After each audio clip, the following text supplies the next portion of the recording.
Oh, darn it. Hello and good evening. I hit the wrong button. Trying some new things out. So, for the first time ever, I am multi-streaming to both Twitch and YouTube at the same time. Never done this before, so I don't know how well this is going to work. So, let's see how this goes. I should be able to see chat from both platforms at the same time. I have multiple windows up everywhere trying to see what's going on.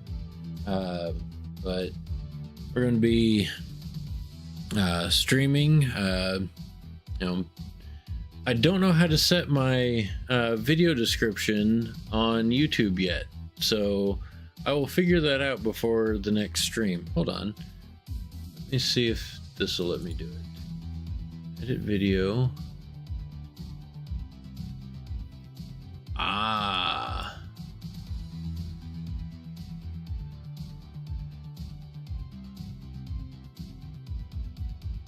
Let me see. Title. Bear with me a moment while I do this. Let's see. Painting. My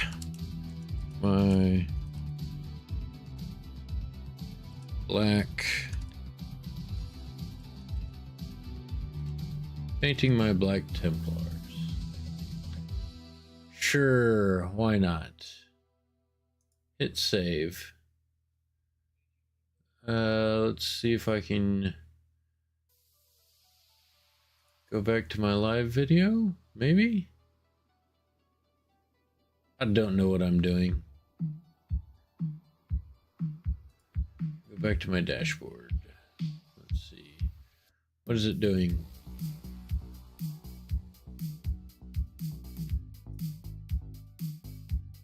Nope. That's not it. I don't know what I'm doing. You'll have to bear with me. I'm trying to figure this out.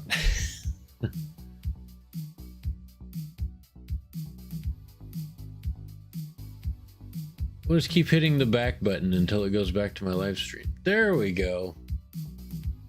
Like I said, you'll have to forgive me. I'm expanding my horizons when it comes to live streaming. I've been on Twitch for a couple of years, so I pretty well got that worked out. Right before I went live, I downloaded an ATEM plugin for multi-streaming, and we're giving this a shot. Pretty sure this paint's gonna be worthless. Yep. The paint on my wet palette is currently useless because it's been sitting there for almost a week. But I need to continue painting.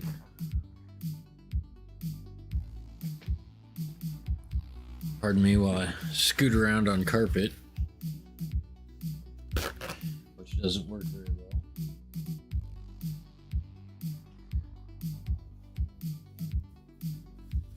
And like right now, I'm going to be going back and forth, doing a couple of touch-ups for paint that I kind of got all over the place and didn't mean to. So I'll have to touch up a couple of spots and a couple of spots where I forgot to paint in a color that I wanted to paint. Mainly on the shoulder pads of this guy. There's a skull right in the middle of that emblem that I meant to paint silver and forgot to do that while I had silver out. So we're going to jump back and do that real quick. And when I was doing the edge highlighting, I didn't do the edge highlighting on the emblems on the shoulder pads. I haven't done it on my other minis. I'll do an attempt on these. If I like it, I'll go back and touch up these guys that I've already completed. and add some edge highlighting on the emblems on them, maybe get them to pop out. But these shoulder pads are supposed to look like these ones, but I forgot to paint the skull. So we're going to drop some paint on those, but first we're going to attempt to do some fine edge highlighting. So let me get some paint lobbed back out onto the wet palette. A silicone brush that I use for getting paint out of the pots. I have a very small workspace and too much stuff piled on. One of these days I'll get all this sorted out. See, I have paint holders that I 3D printed that are all over the place, and just generally a big mess in my office. But it's okay. We're gonna get this figured out, and we're gonna paint some minis, and eventually at some point maybe even actually play some Warhammer. Well, we'll get that Dark Reaper dropped onto my wet palette so we can add some water to thin it out. We only have a couple of tiny spots to do.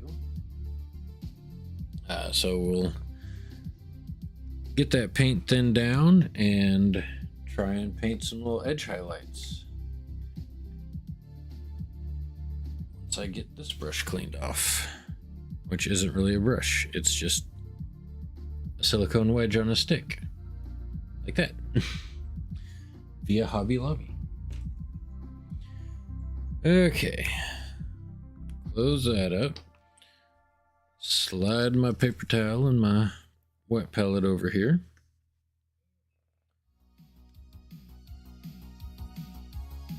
So, of course, I played the new Space Marine 2 game. Anybody that's watching on Twitch has already heard this in the past, but started playing the new Space Marine 2 game on PC,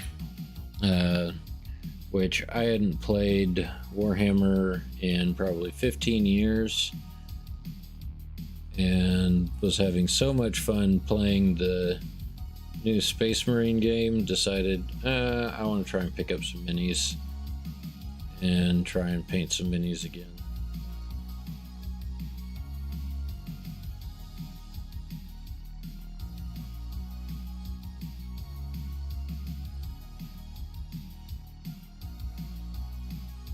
But ever so lightly,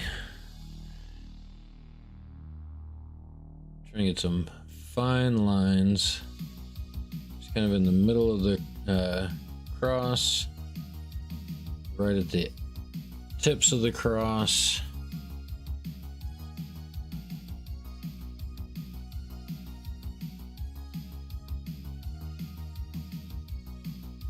Like I said, I hadn't done this on the other one, so I don't know how well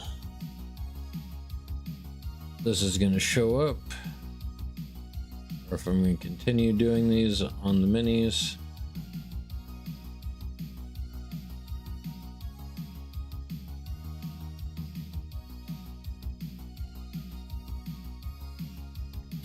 I think my biggest issue is I got too much water, thinned my paint down too much. So I'm going to dab a little bit more out of the pot onto the wet palette, mix it up some more. Try and thicken that up, get an actual line going.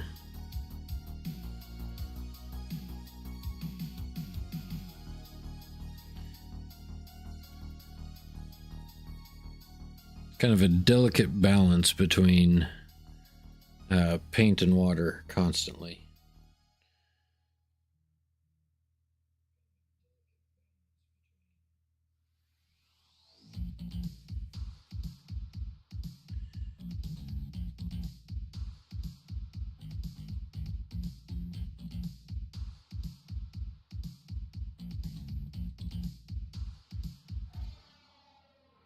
And you're just doing super fine little details Just trying to get that emblem to pop out just a little bit more.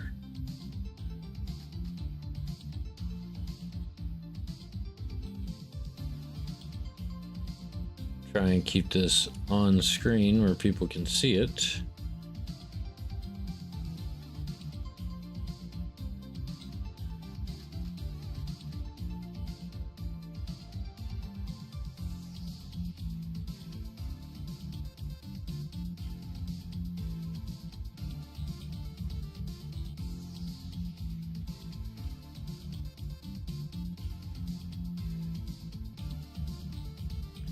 Like I said, super fine balance between the amount of paint and the amount of water that's in your brush.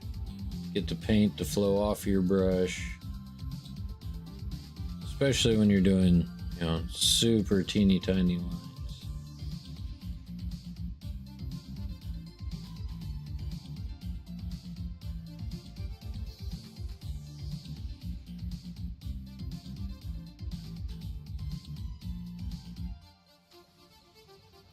I'm thinking because this is such a small area, this might be one that I do with the lighter gray for my second highlight, because I'm not seeing the paint go down hardly at all. There's not much of a difference between the black and the Dark Reaper that I'm putting on.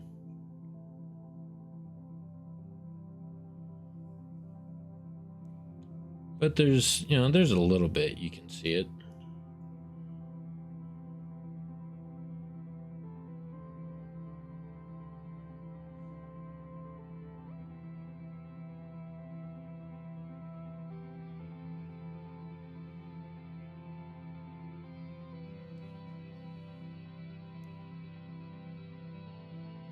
But when you're doing such tiny fine lines,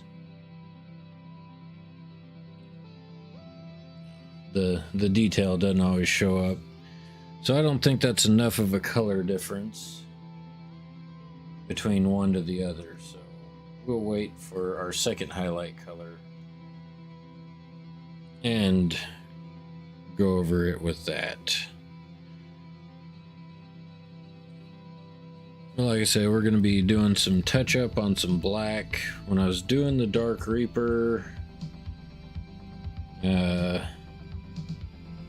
mainly this spot on the back of his boot, I got a little wide with it, so I'm going to get a teeny tiny amount of Abaddon black and get that line back over where it's supposed to be.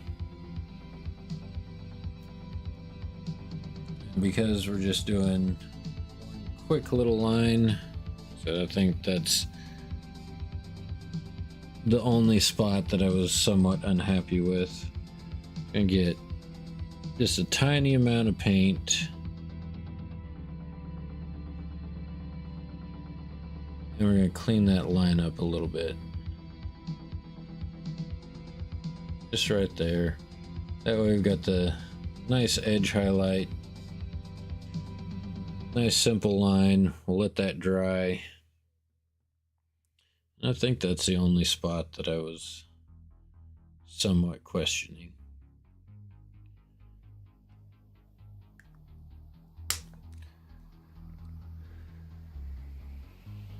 Okay.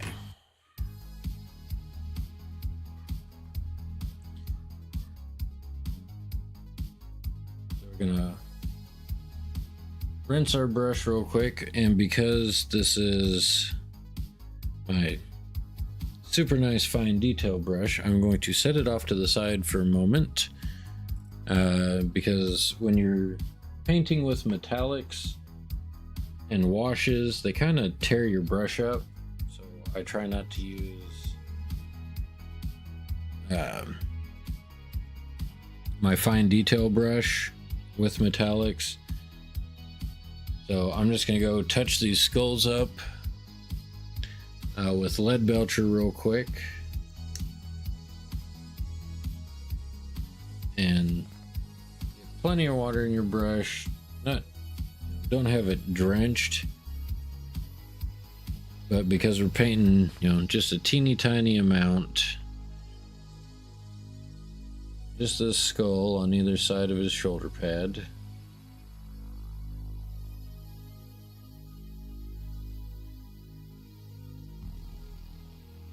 Try and keep this in frame where y'all can see it.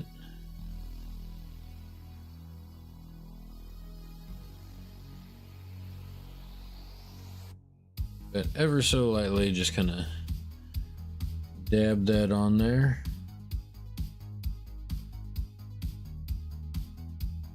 Getting both sides.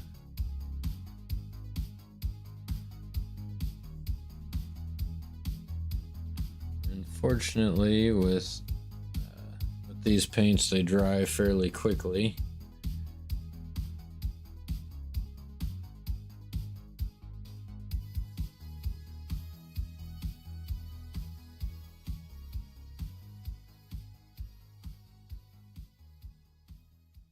All right, now you can see the basic painted skull on there. That's all I needed of that. And give it just a minute to dry some.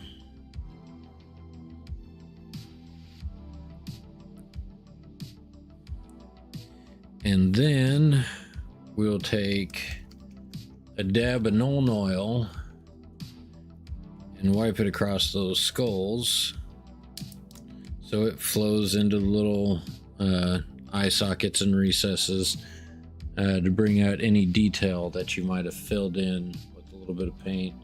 So you don't need a whole lot. Just wipe it across, make sure it gets down in those eye sockets, and it'll bring those out a little bit. Just real quick on both sides.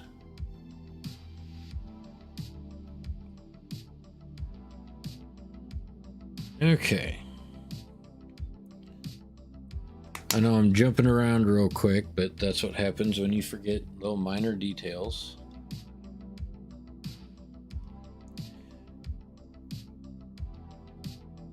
But with that, since I said we are doing some finer details, edge highlights, is what we're working on tonight. We still have a long way to go on these guys. We are going to continue highlighting the power armor. So my second edge highlight, which is going to be finer line than the first one, going with Dawnstone. Give that a quick shake. Get my silicone brush back out.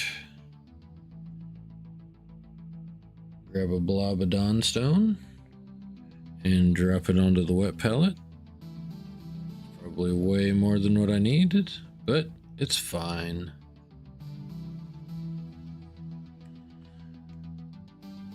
Really?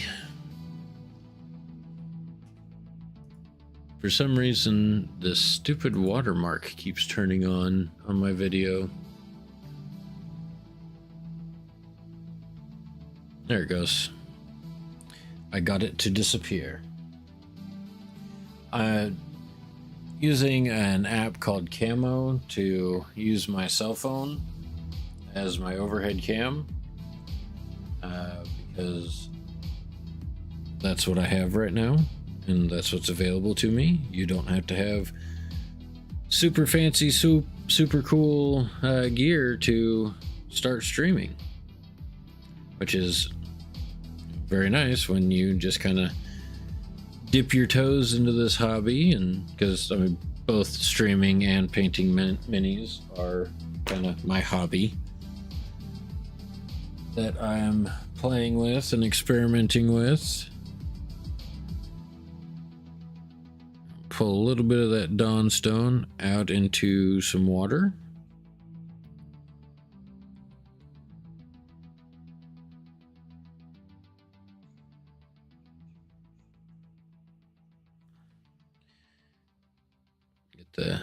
excess paint out of the brush, and we're gonna just see how we're doing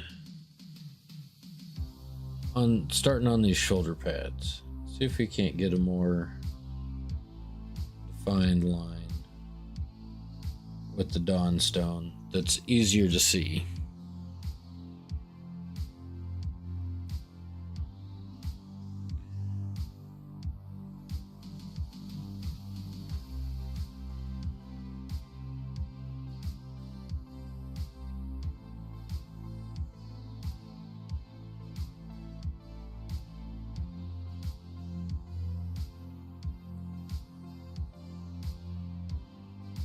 Just lightly going around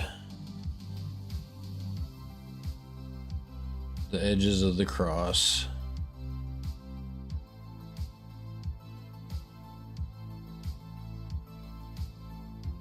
Just enough to get some contrast between it and the black. Now, I am not a professional painter by any stretch of the imagination, so if this doesn't come out looking 100% perfect, it's fine. As long as it comes out a way that I like the way it looks.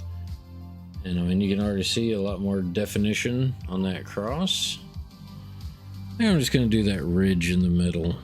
That seems to get enough contrast on it to have it be more visible.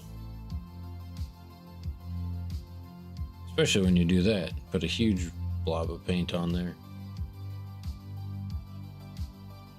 But it's all good.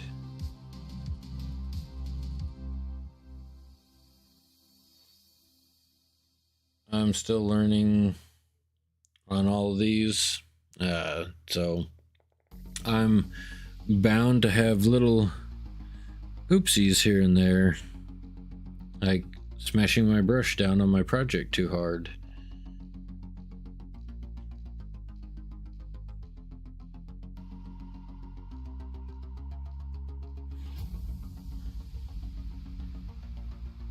But again, just kind of highlighting the middle ridge, going out to the points of the cross.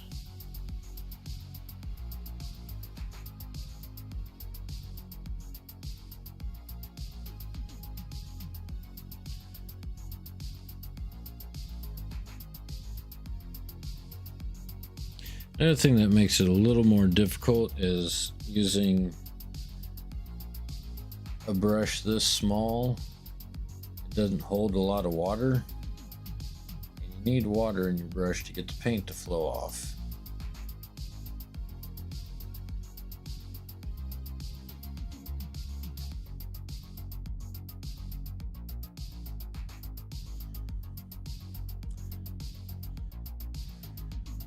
As I'm doing this, definitely not cooperating.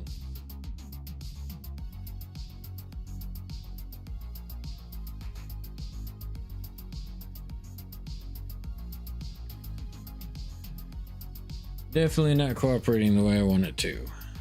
So I have to do some touch-ups already. We're all learning here. It's all good. Fine.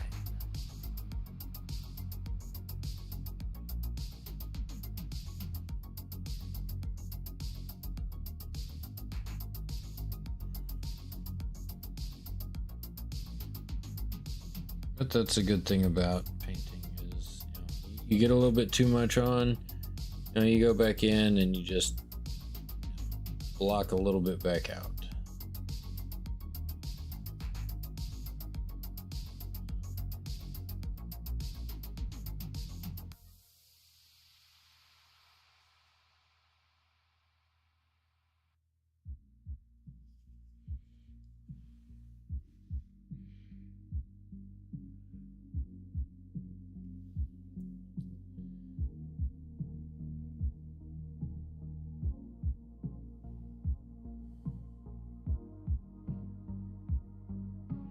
You just have to be very careful with what you're doing, but I think that helps bring it out a little bit more. I don't know. I might try and come across a finer point brush at some point and really get into those. I don't know. It was an experiment. I don't know how well it went. I don't know if I will repeat it in the future. But we will continue on with the mini.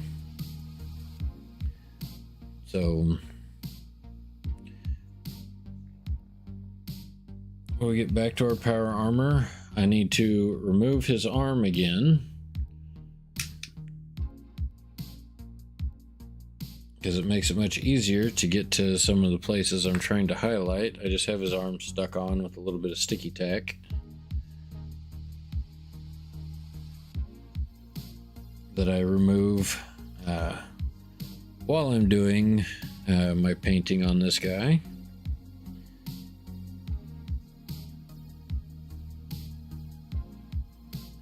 But that has to do with the pose that I decided to go with on this guy. But anyway, the main thing that we're doing is going back and doing a lighter gray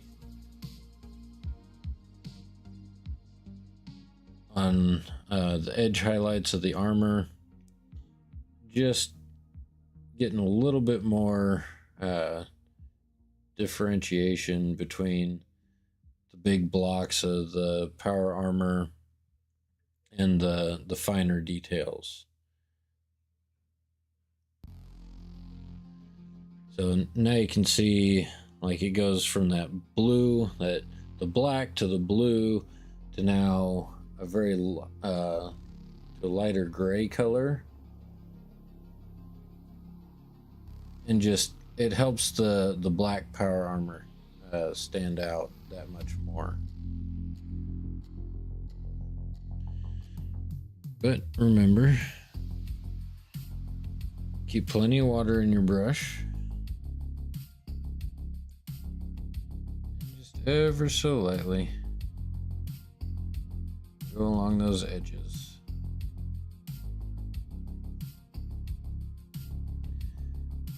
You can find a video by Duncan Rhodes here on YouTube if you're on YouTube, watching on YouTube, or if you're on Twitch watching, you can head over to YouTube and find the Duncan Rhodes video on how to paint Black Templars. That's the video I'm following to do these guys. It's been a great video to follow. I think the results I'm getting on these guys looks really good.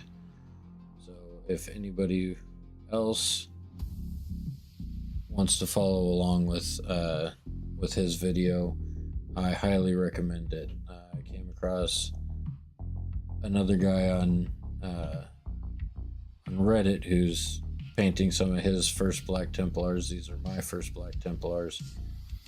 And he's like, yeah, I'm using this video by Duncan Rhodes, which, you know, I could tell by the picture that he posted, because I'm following that same video. Just really, really super fine lines.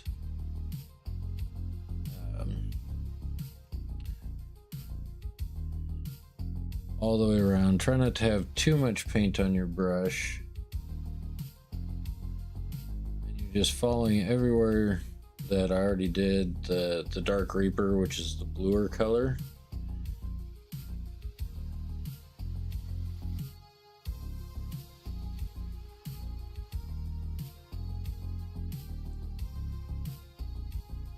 Just lightly painting a thinner, smoother highlight excuse me, where you've already painted. And doing this process, you know, adds extra time to your minis, but it's one of those things that, you know, helps them pop out, helps them look nice when you finally get to the tabletop. If you're gonna actually, you know, play 40K.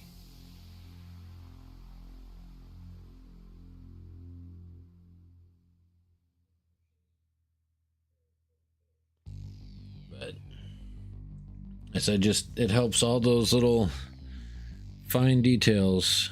Gives them, you know, that little bit of extra.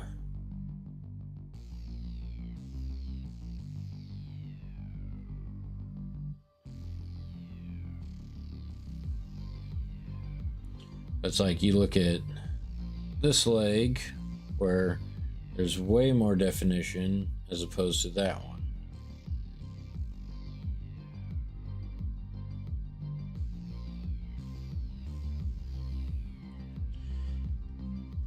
And me being so focused on, ooh, let's paint the mini.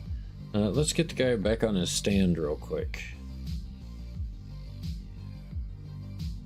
And these little spots where it's butted up next to another piece of armor and it's a lot thinner of a line, just, you know,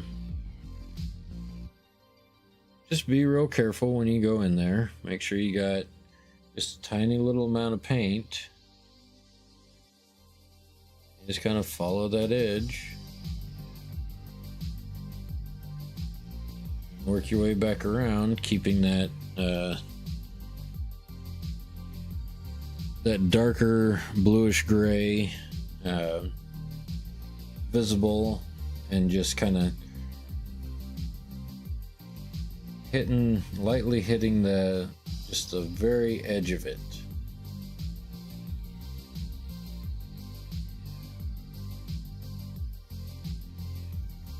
You want that gradient look, going from one color to the next.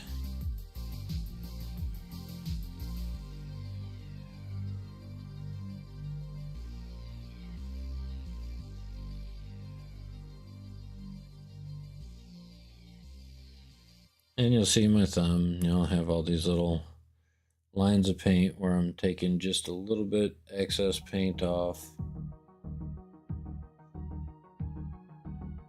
just so I get that nice super fine line right where I want it.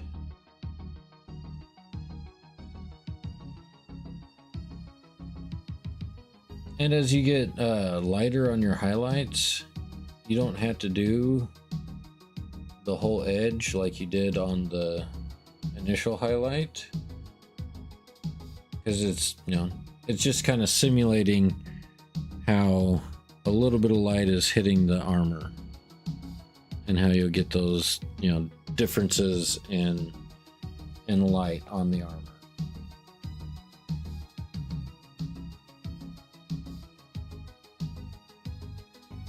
You just keep working your way around the model.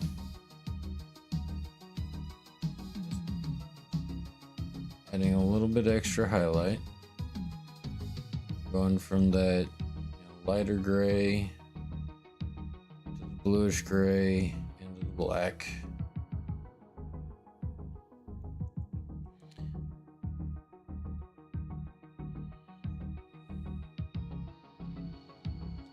Get right around inside of the neck here.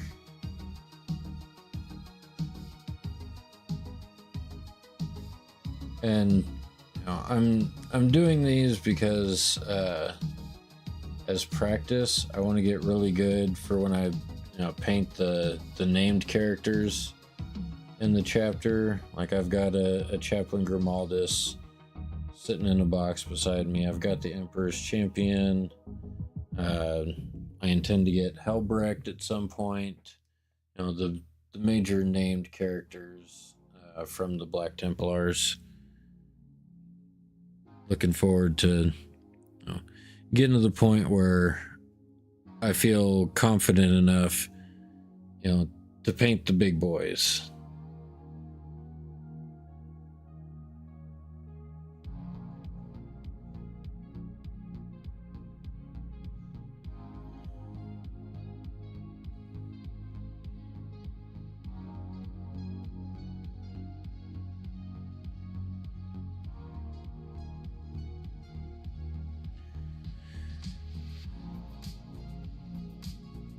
Yeah, just bit by bit, layer by layer.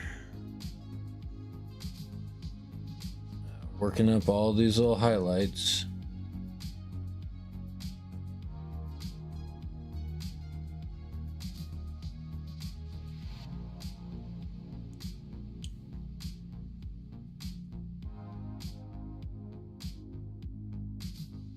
You'll notice like there are parts of the armor that I don't have glued on yet.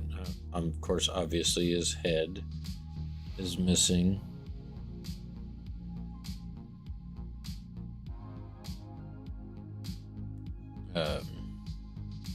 And on this one, obviously his arm is disconnected just so I can get to all the little bits I need to highlight and whatnot. Because it just makes it a little bit easier to get into all those little tight spots.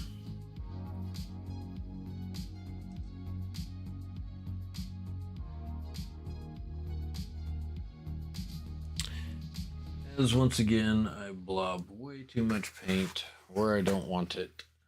Let's see if I can get that wiped back off real quick. I doubt it. I'll probably have to touch it up with the black. It's fine.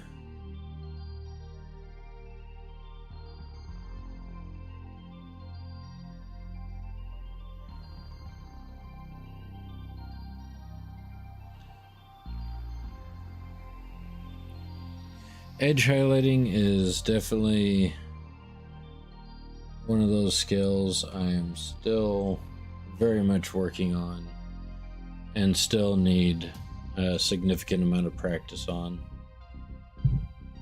But we're getting there.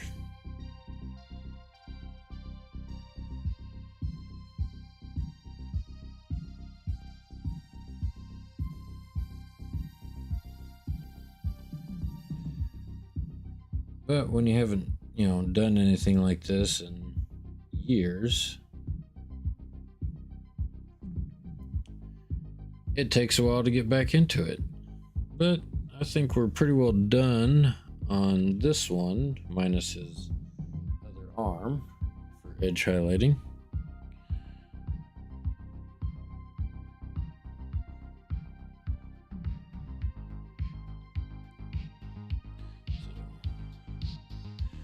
We'll grab his other arm here real quick.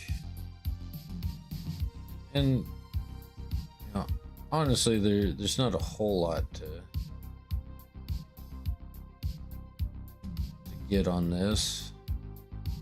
Just kind of working around this little elbow pad.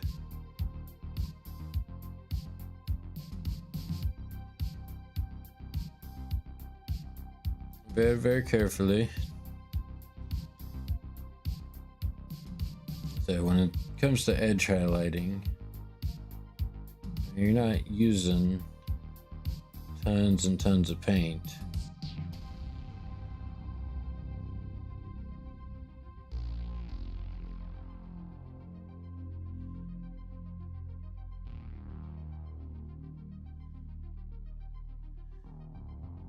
It's just one of those things.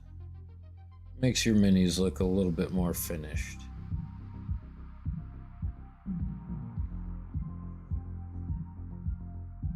Let me try and hit the back of the fingers just a little bit.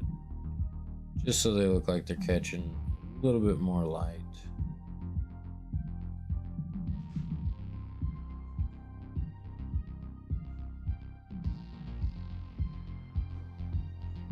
Just kind of around the edge of the shoulder pad right there.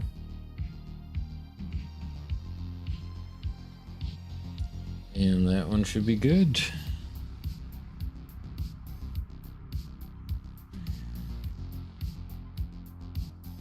That is not the color I want. That is not the color I want.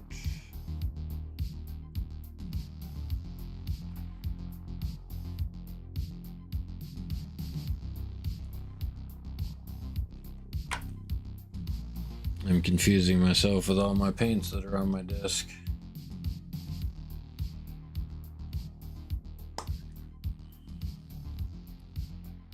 Because that one spot annoys me. That I got too much on. We just sneak right back in here.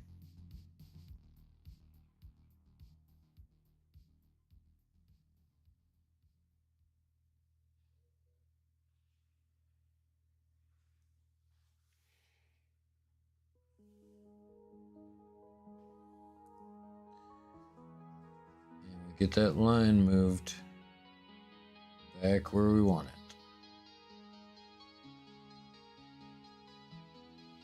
And when that dries, it should clean that up a little bit. All right. And hit the edge highlight back on the edge.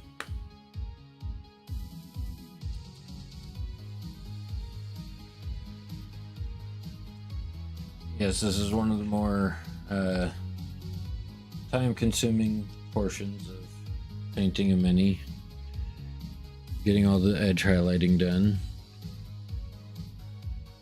But just adds a little something to your mini when it's done.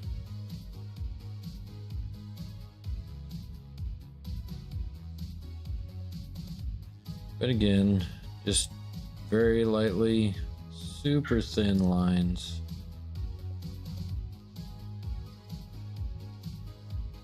Working our way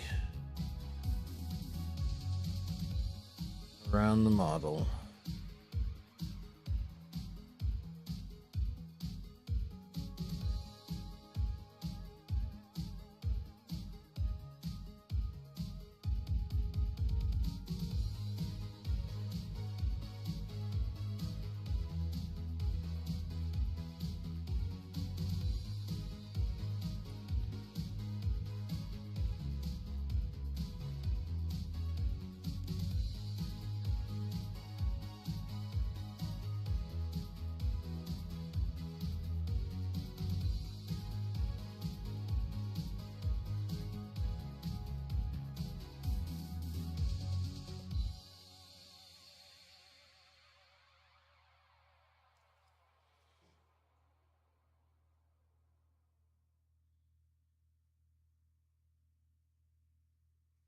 Sometimes it goes the way you want, sometimes it doesn't.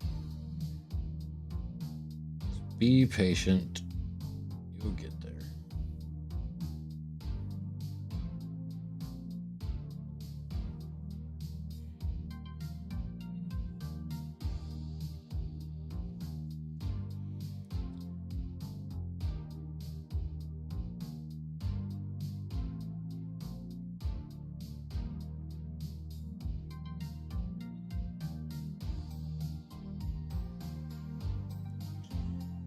And like I said, some spots are easier to get to than others. You got like a huge gap between where you're trying to put your edge highlight and where you're not trying to get any paint at all. Like along this hip pad here, but right across the edge of his leg here, you don't have that big separation, so you have to be really careful that you don't get too carried away.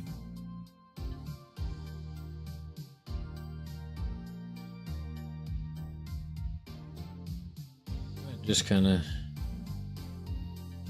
lightly tapping all those edges, working your way around the mini.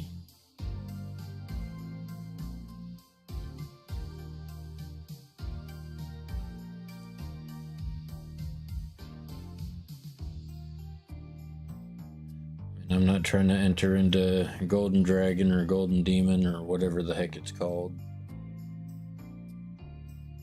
I'm just trying to have nice looking little minis for whenever I'm able to work myself back into playing the tabletop.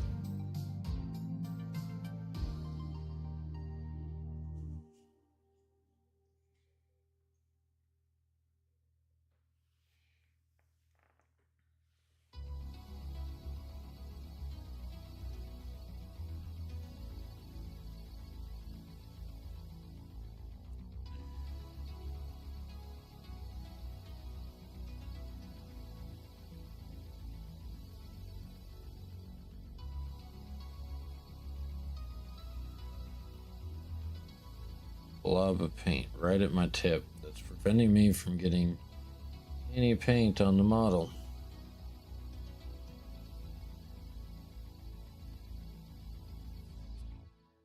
That is one of the joys of using some of these teeny tiny paintbrushes. And then of course trying to get into these super tight little areas. You might tap your brush somewhere that you didn't mean to.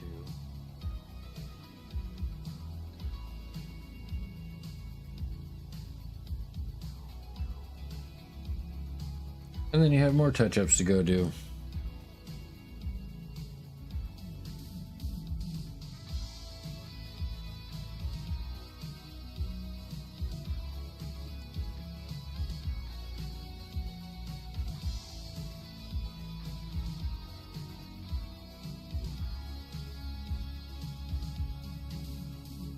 But just remember, this takes practice and patience. And eventually, with enough practice and patience, you'll get your painting ability fairly close to where you want it.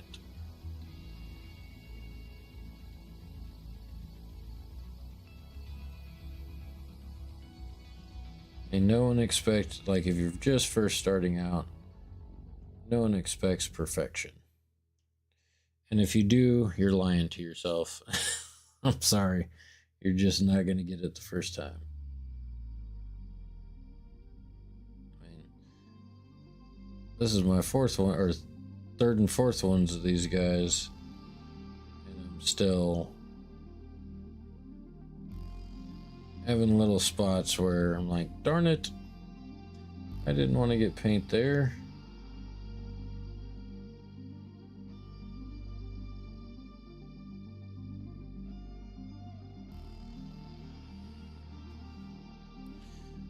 But we just keep trucking along. Just keep trying. See if we can't get a little bit better with each one that we do. That's all I'm trying to do.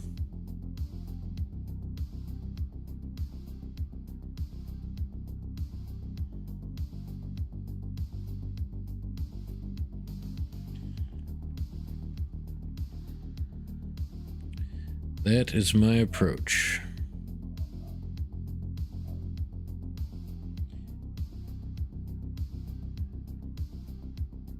Just incremental improvements as we go along.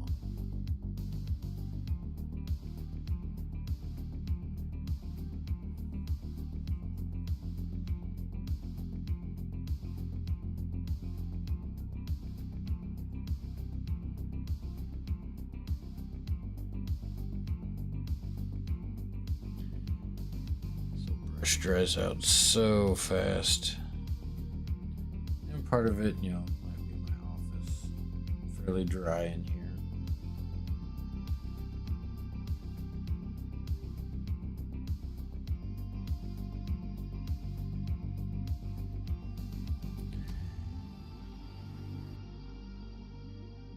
Because we're getting into the winter in the Midwest of the United States.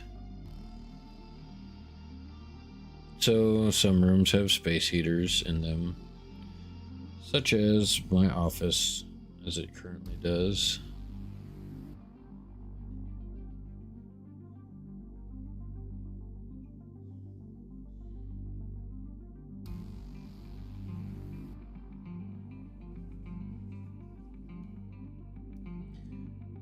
We just keep flipping this guy around, adding little dabs of paint here and there as we go.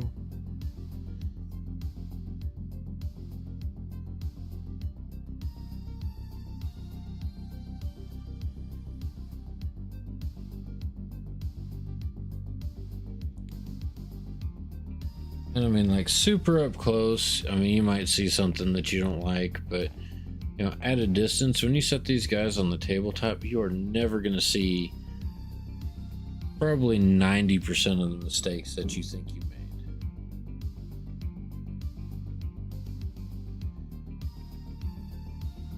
If you do think you made a mistake, I guarantee most people aren't even ever going to notice them. I mean, and part of that has to do with, you know, the size of the model that you're working on and the distance at which people will be looking at them.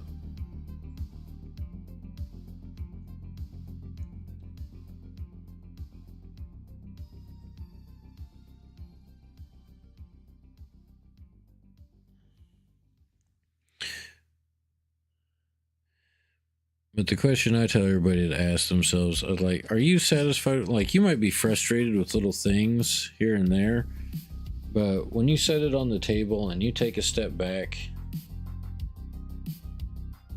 do you like the way it looks? Because if you do, that's all that matters.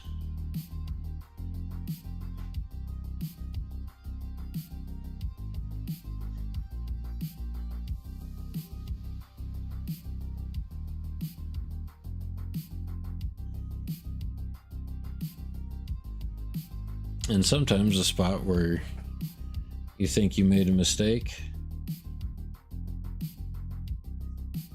will end up being covered up by something, and no one will ever see it.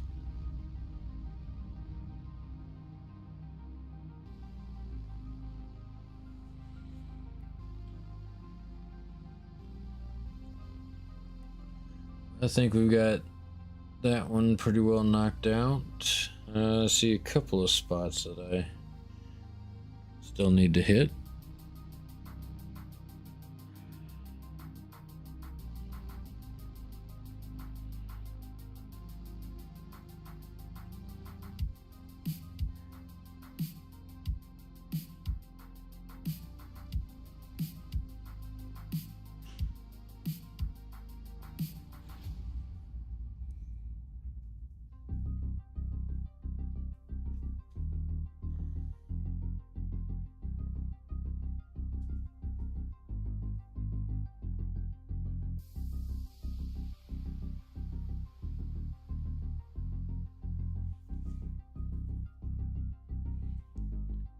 All right.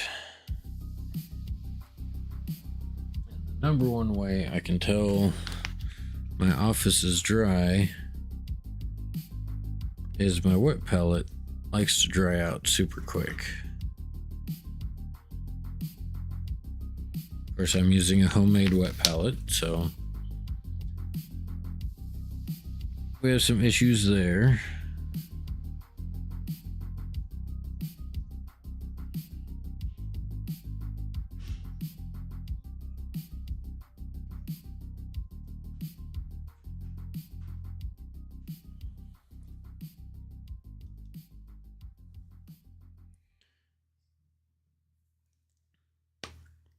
And like I said, you have all your paints with you. You can go back and find little spots that you might not like how the paint went down on them. And you just very carefully go back in and bump that edge highlight right back out to where it's supposed to be.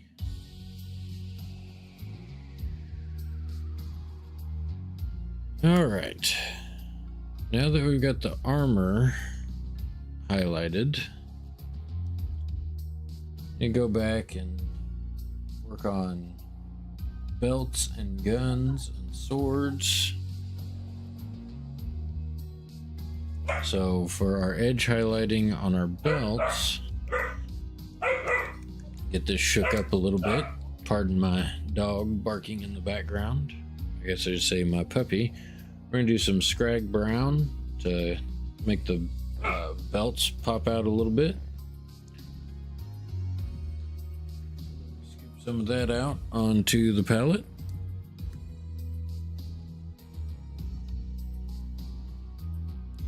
Now normally, I'd be streaming tonight playing Dungeons and Dragons with a group of friends. But tonight, our DM got hung up at work, so, and this is a very busy week going into the holidays for me and a lot of kind of bumping my schedule around. Normally, Monday nights are Dungeons and Dragons. Tuesday nights, I'll either be painting minis or playing video games. Tonight, I'm painting minis and have been for the last few weeks. And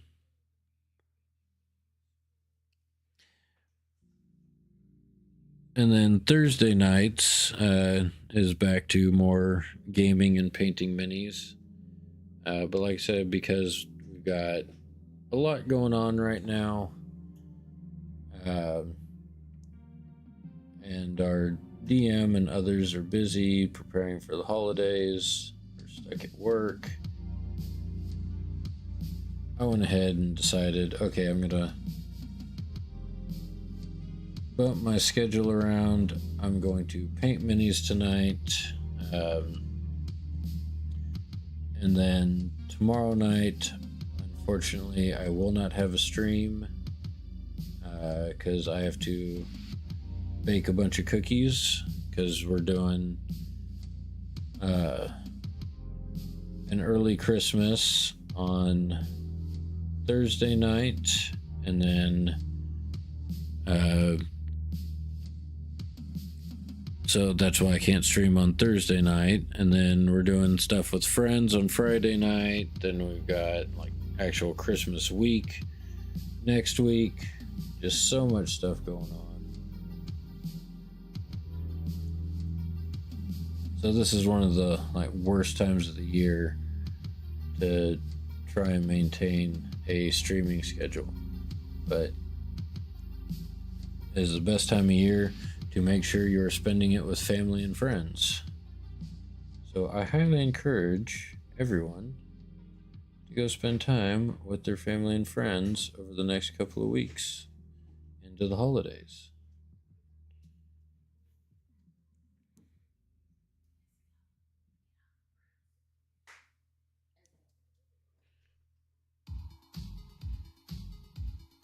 The puppy is being rambunctious and annoying the older dog, as puppies will do.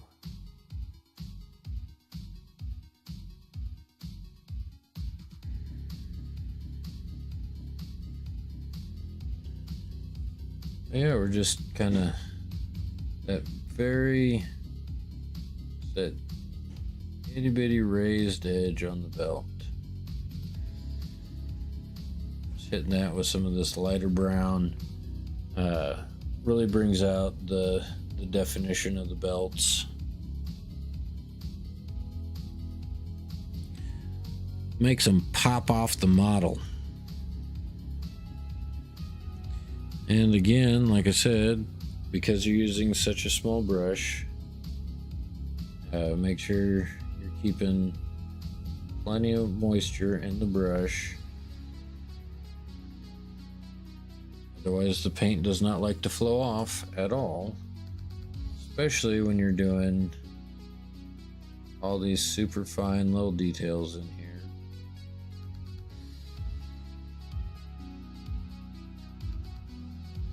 Making sure to avoid getting paint where you don't want to paint.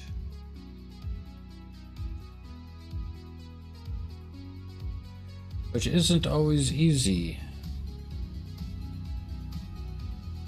You have such a small surface you're working on.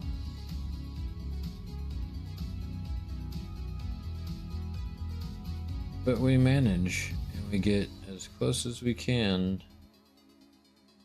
to how we like it.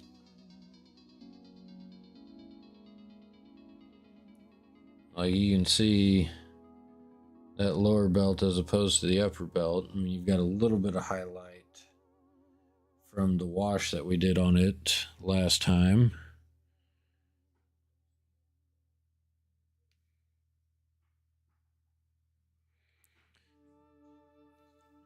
But just ever so carefully working our way around all these edges.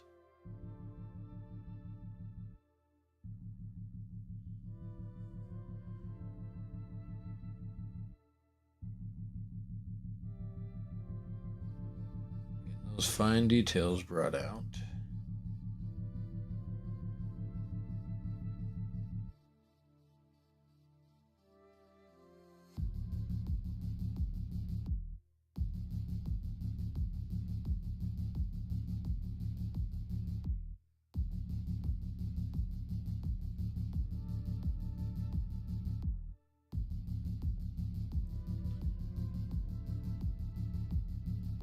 There we go. I think we're good on the belt edges on this one. Now on our next one, got this huge leather scabbard over the chainsword. So we got a lot of edge highlighting to do on that. But because of the size of it and the shape of it, it'll probably be a little bit easier because you can just kind of use the edge of your brush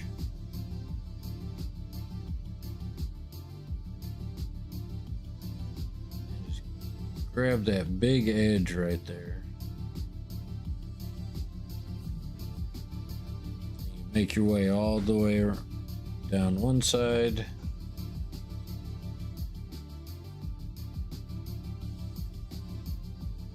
Back down the other.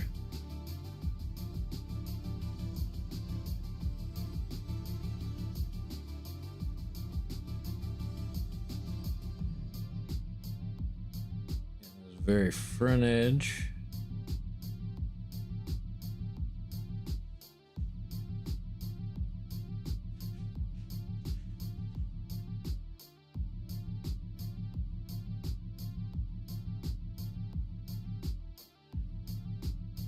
See there, you can get a lot more definition out of that scabbard.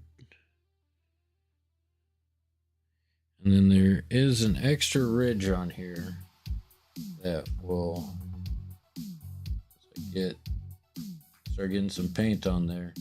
You'll see that pop out real nice.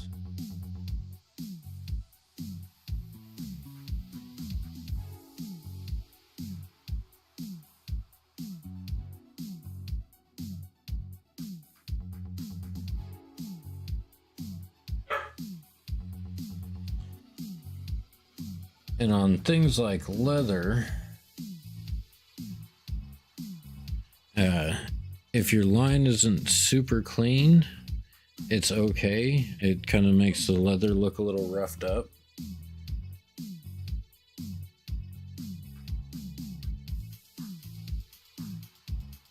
Which is just one of those extra details that is a benefit of painting the model.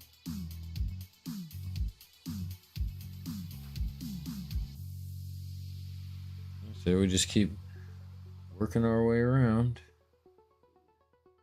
every little bit at a time.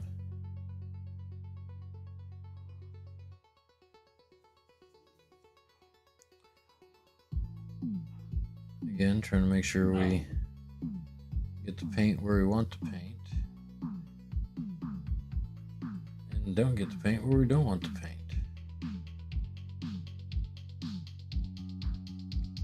Sure.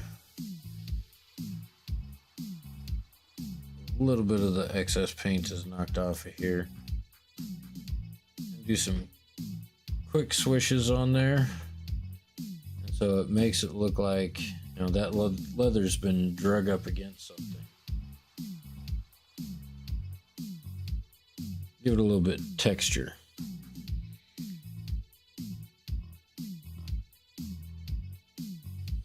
And again, getting that extra little ridge down the side of the scabbard on the back side. Got that front edge real good.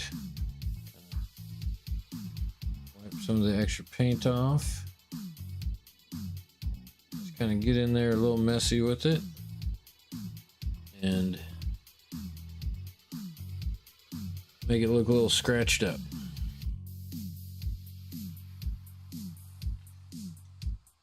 Now make sure our brush is nice and damp again. And I'll start working on all the rest of the belts. But that scabbard's kind of an easy thing to do.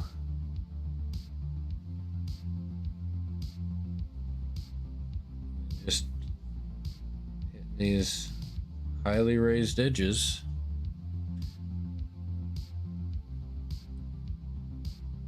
along the belts.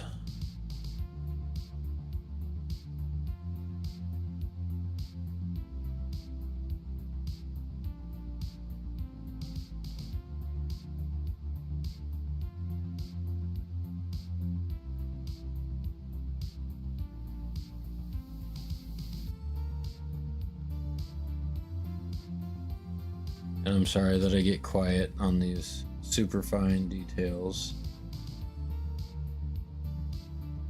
Have to get that quiet concentration going.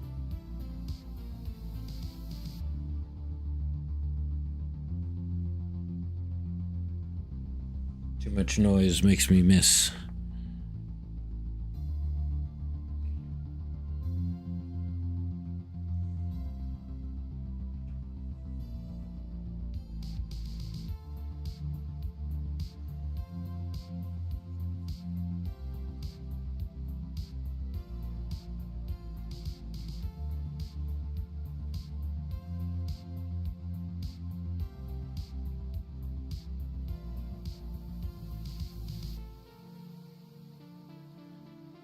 Go. You see those belts really coming to life now.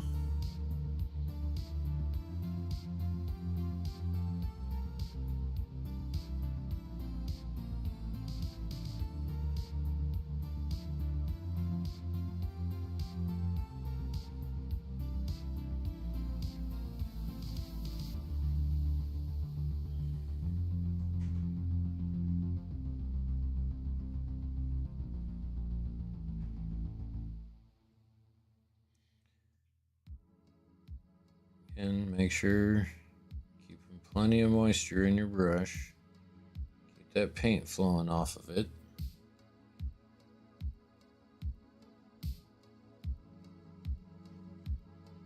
Just hitting the very top and bottom edge of the belt as you go around.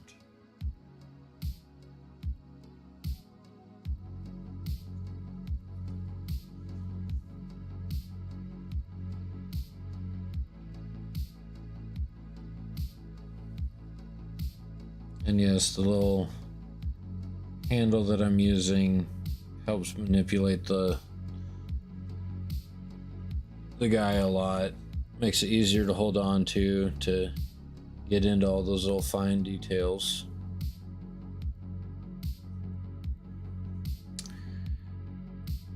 All right. Now that the belts are done,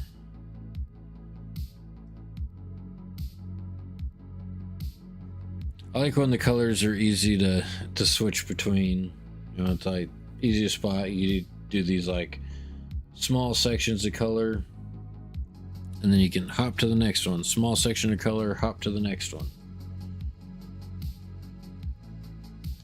And just keep moving your way around the mini. The next color we're doing is Evil Sun Scarlet. We're going to do some edge highlighting on the bolt pistols and the chain sword. Oh, I lied. I missed a spot. We'll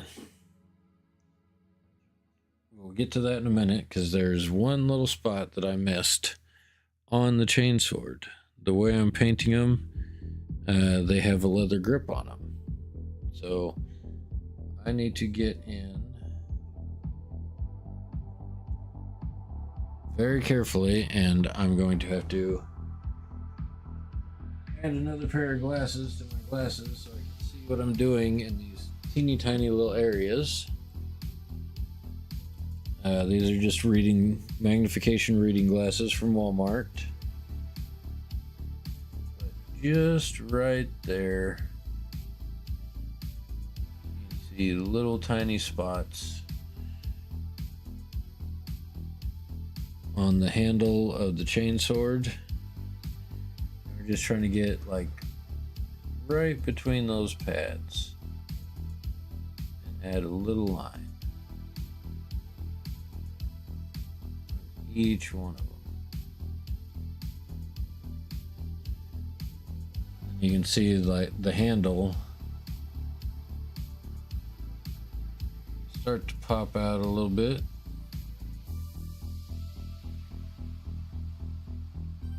Just continue our way around the handle.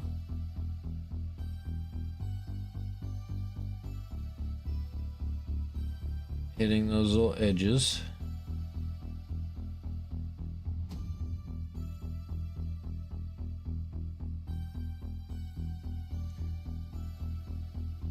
You can see the handle really start to stand out. Reminds me, doing them this way, which is probably why I'm doing it this way, reminds me of the handle on a K-bar. And my military guys know what that is. A K-bar got its name for a knife attachment, KA, BAR, Browning automatic rifle. But there you can see the stacked leather handle there.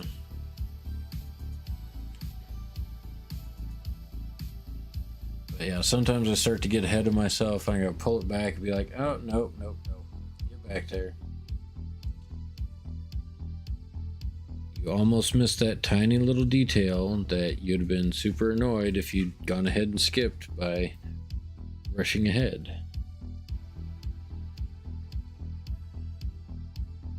So now one of the things that both of these guys have that my first minis didn't are these purity seals.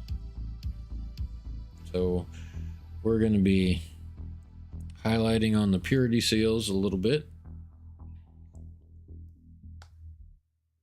Like I said, we're doing the purity seals. We're doing edge highlighting on the bolt pistols. The chain sword will get edge highlighted. So we'll get some of that dropped into our palette so we can use it. And this time I'm going to try not to grab so much because I don't need very much.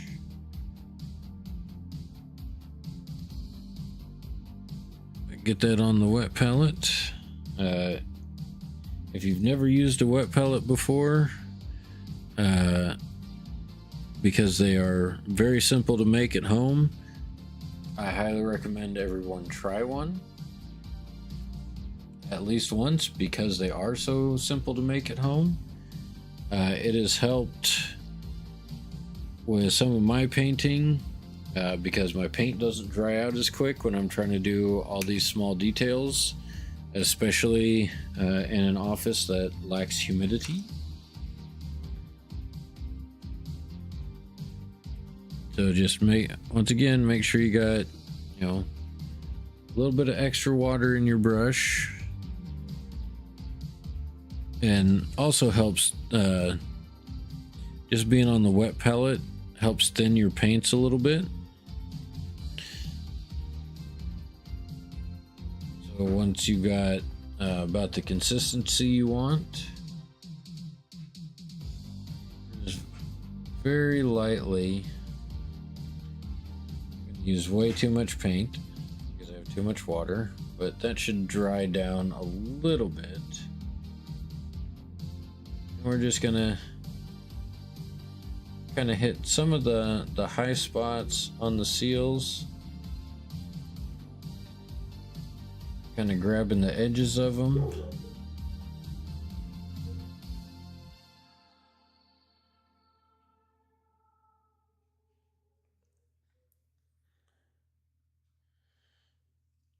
Just to bring that little pop color back into them.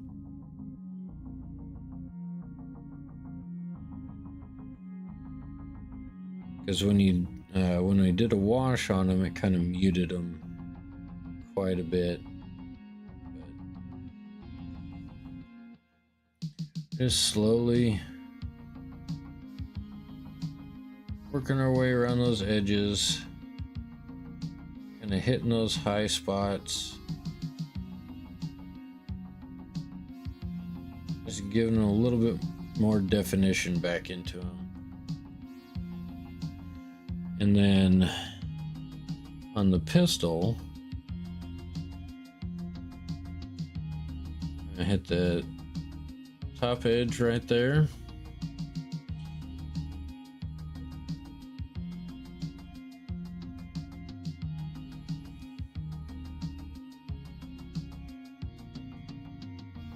Right along this bottom edge here. There's a little line that's hard to see right here. Right along the bottom edge of the magazine.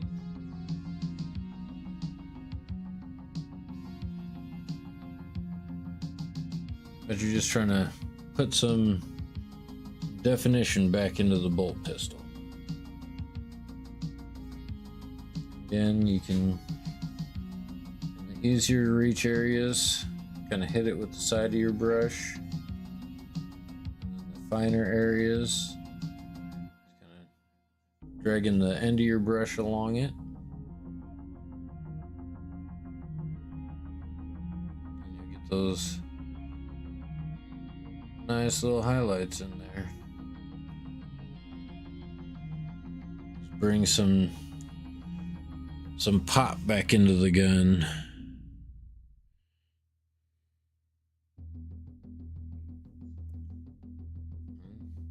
Again, keep your brush moist so your paint flows. But then there you go. You got your edge highlighting done. And with this guy, we got one more seal that I stuck to his shoulder pad.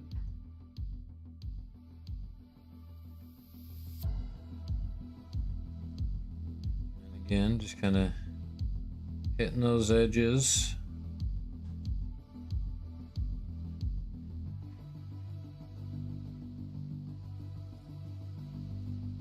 And I know, like, you'll see some folks, they'll have like an alligator clip or something that they hold these super tiny pieces with to paint them separately, or they'll drill into them and put like a little metal rod in them.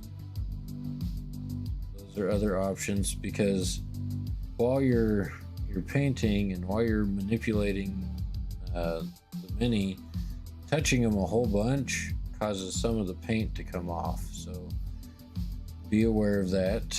Be careful with that. Just one of the reasons I'm trying to avoid touching the other models that I already have finished, because they need to be clear coated.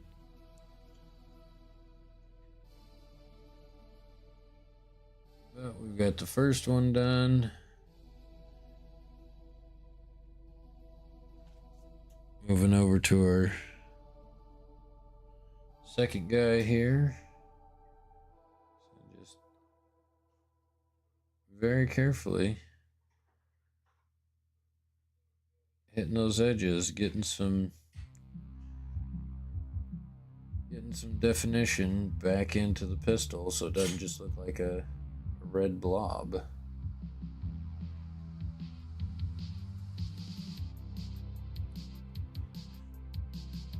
And of course, because this one's so close to his side,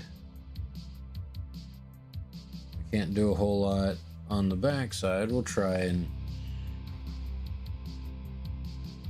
get a few edge highlights in there.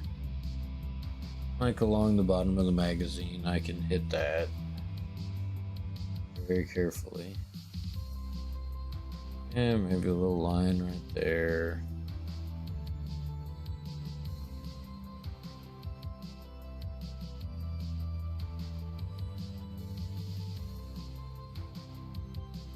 But we're not going to be as detailed underneath. Just get a couple slapped in there in case, for whatever reason, not that you want other people touching your minis. If someone happens to pick it up and look at it, you've got that little bit of detail. And again, on the chainsword, big section along here.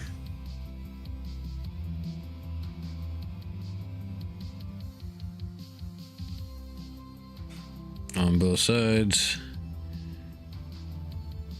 Again, make sure you're keeping plenty of paint in your brush, plenty of water in your brush. Keep that paint flowing.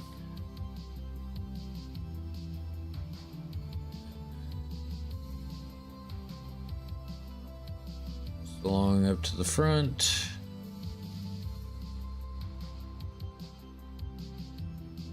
This front edge. Couple of spots down here.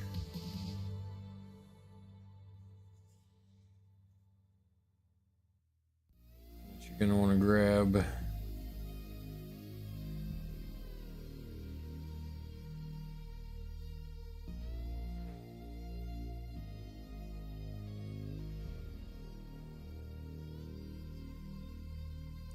Just kind of slowly and carefully working your way down.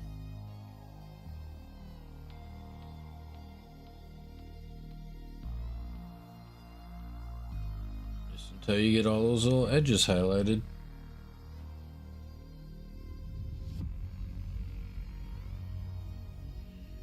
And then of course on this guy we got one more down on his leg.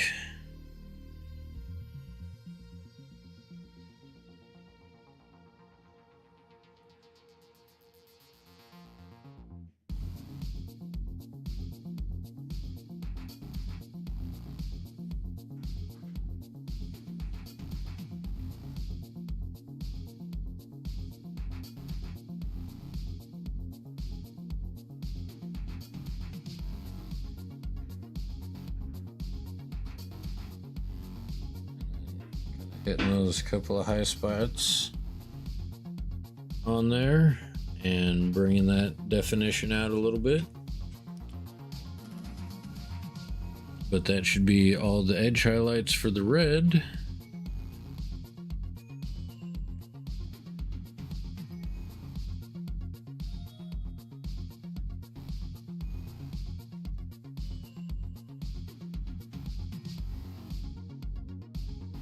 Get our brush rinsed out real good.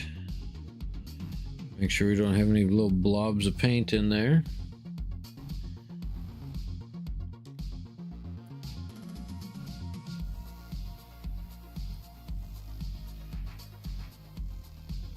Alrighty, and we're gonna swap back to our other detail brush that we use for metallics. And we're going to do some highlighting across the chest here on the purity seals. And for that, we're using Sycorax Bronze over the Balthazar Gold.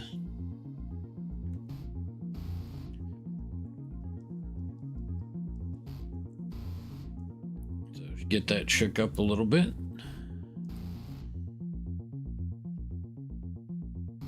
Water in our brush. I really like this one, this detail brush. I might have to see if I can find more of them, because it seems to do a real good job. It has kind of a nice fat belly on the brush, holds a decent amount of paint, but more importantly holds a good amount of water.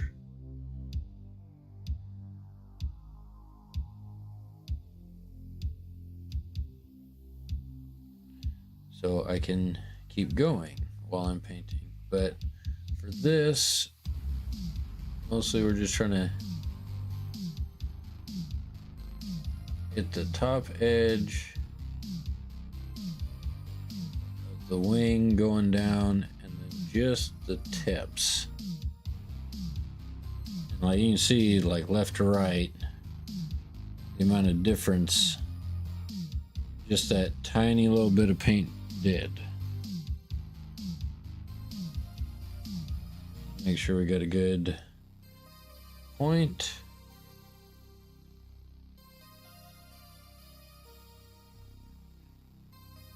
Hit that top bar. And then just right along the tips of the wings.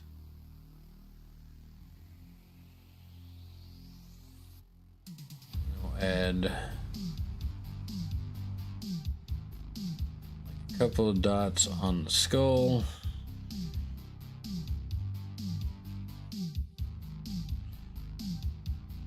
Kind of around the edges of the purity seal. Just add a little bit more definition there on that guy.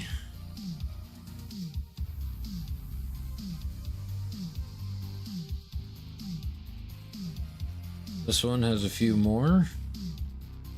Just kind of on the edge.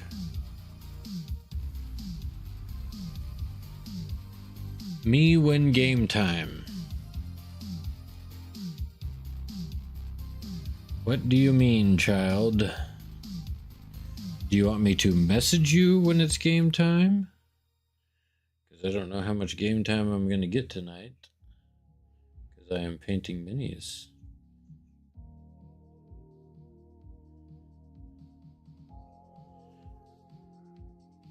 It's time to get on the game. No, it is time to paint minis. And you know the only game that I have installed currently is Space Marine 2. So are you talking about playing Space Marine 2 or some other game?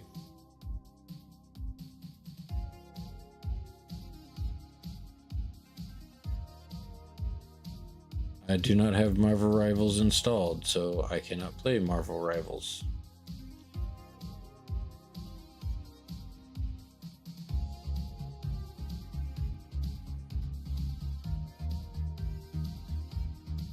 Nope.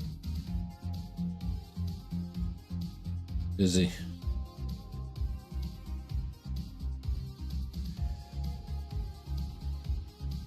Busy making my Black Templars look amazing.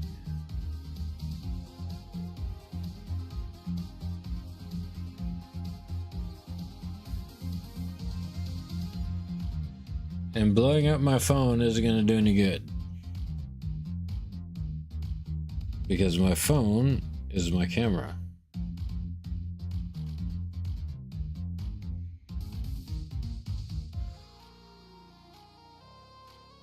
And obviously I'm streaming and can't really answer on Discord.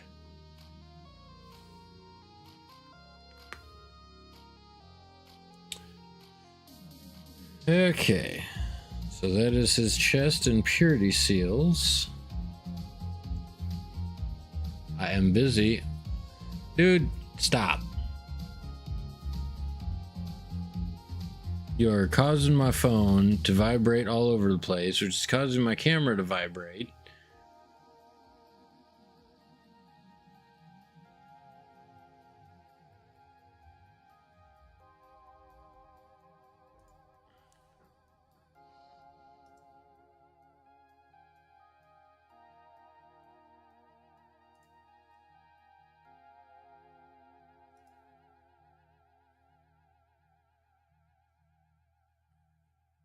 Jaden, seriously?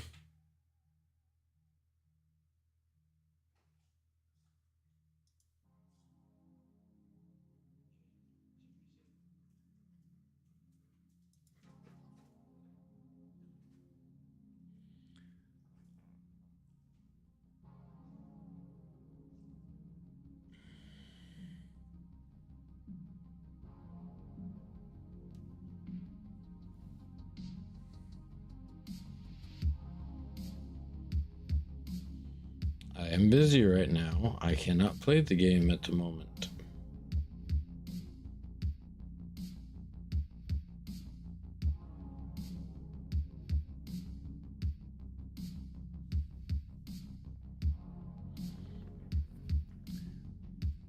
One moment.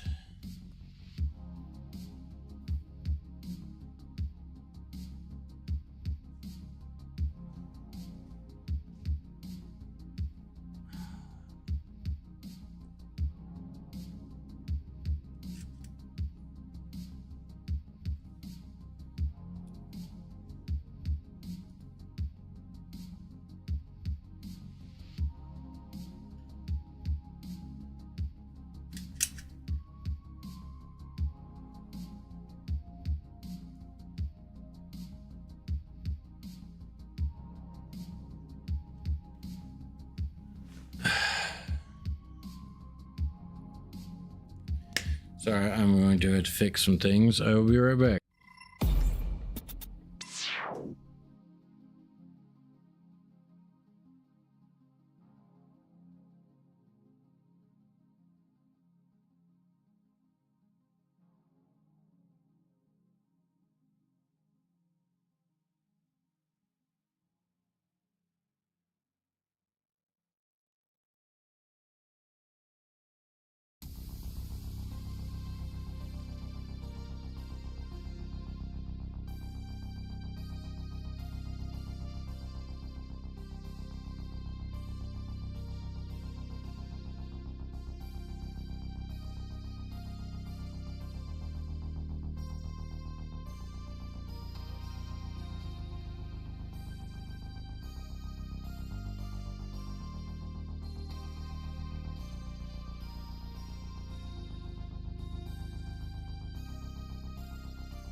Okie dokie.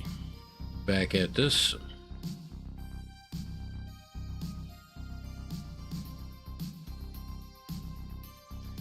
Let's see, where were we? Alright, so we got the highlights done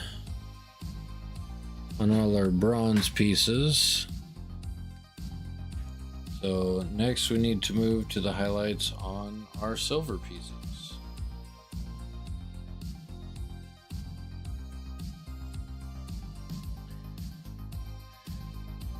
So for those,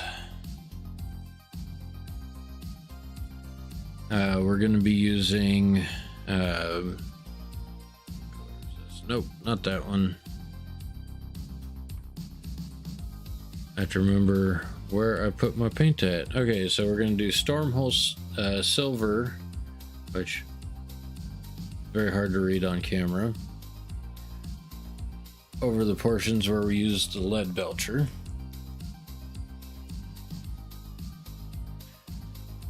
Sorry, my camera got knocked a little wonky trying to fix things.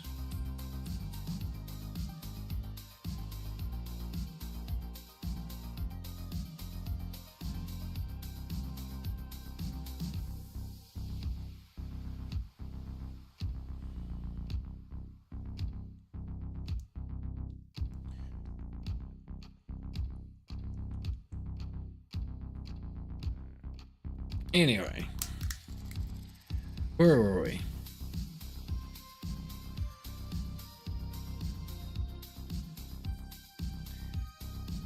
All right, again, like I said, making sure we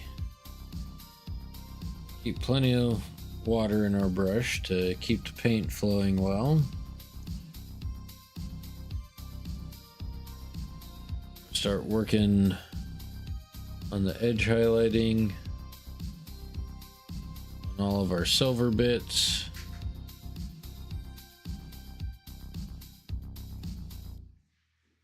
We're just kind of hitting spots here and there,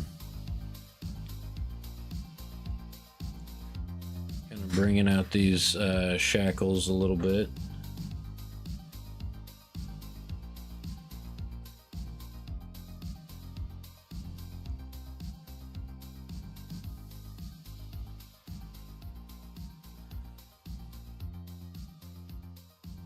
And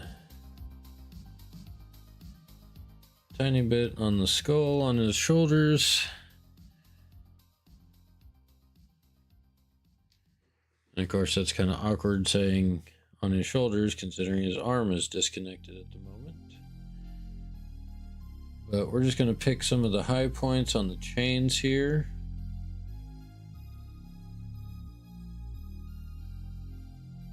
Making sure we don't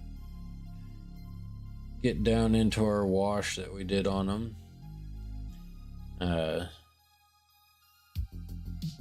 Couple spots here and there on the sides, kind of around the end of the barrel here. We'll do this brighter silver.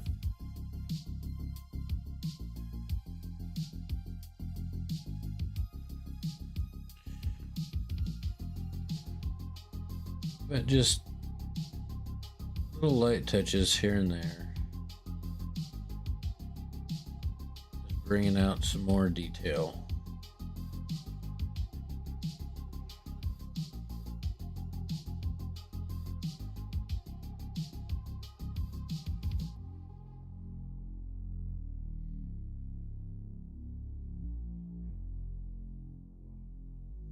Then again around the front and back of the shackle there.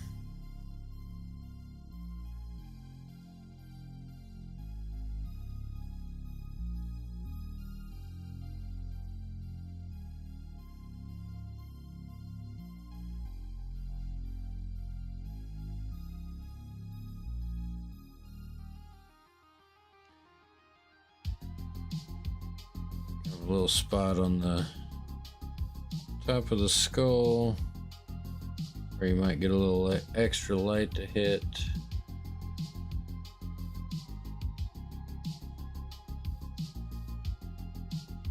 Across the hilt of the sword.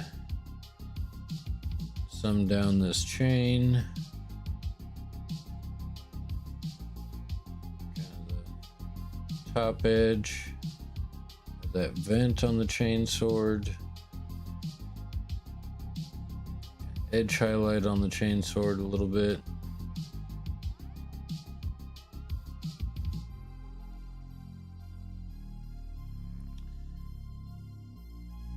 Alright, I think that one's good. I mean, you're using such a small amount of paint right now on these little fine details.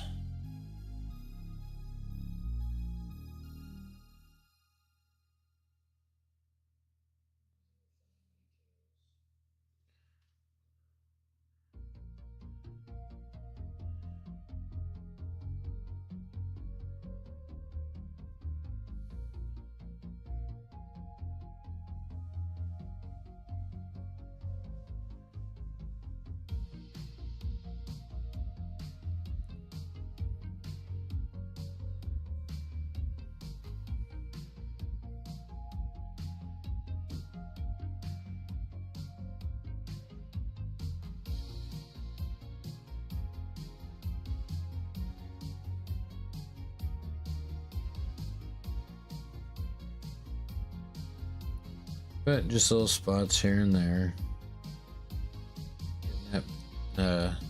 Brightening up these chains a little bit.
All right, and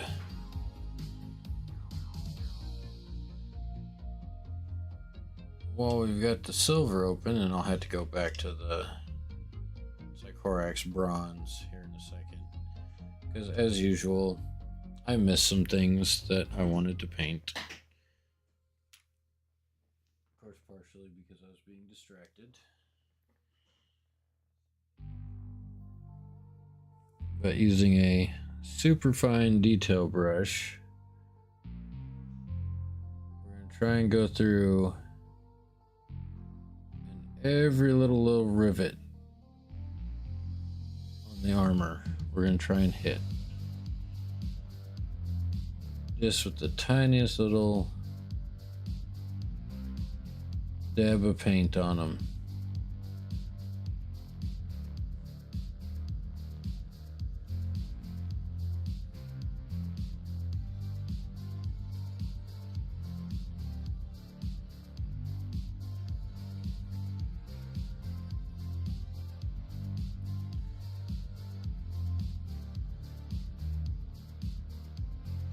Sometimes you gotta really look for them.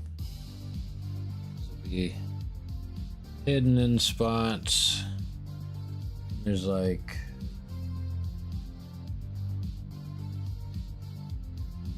little rings on the power armor, which I am gonna go back and hit on the other guys.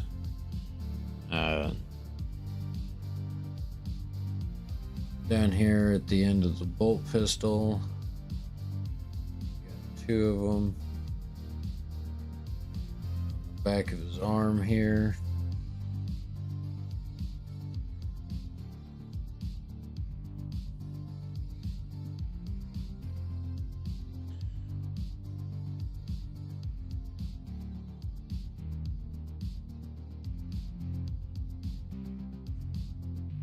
Trying not to go too crazy with it. You're just trying to get those dots filled in.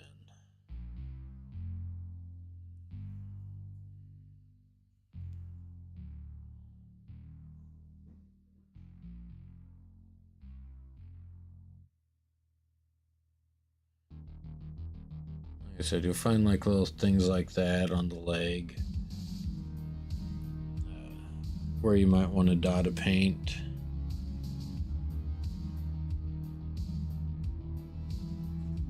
And some of these you'll just have to keep flipping the mini over, looking real close, trying to find those spots where you want that little extra detail.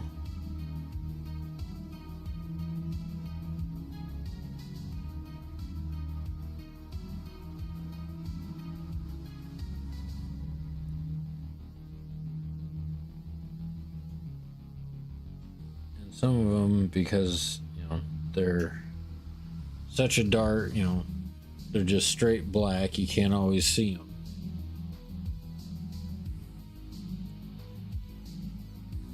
But even over like the lead belcher parts, you'll find little dots here and there. And then all along the teeth of the chainsword.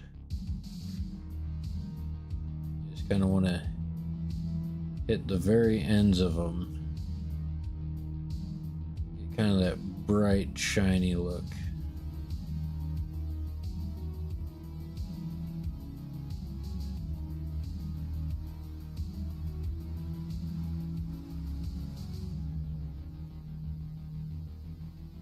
Like as the chainsword is going around, it's resharpening itself to be able to cut through your next enemy.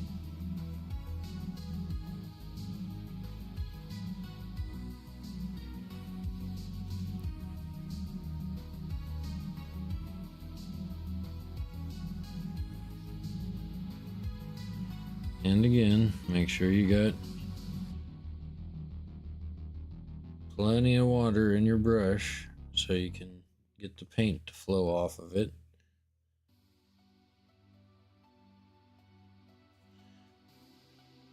Of course, this side is harder to angle your hand onto.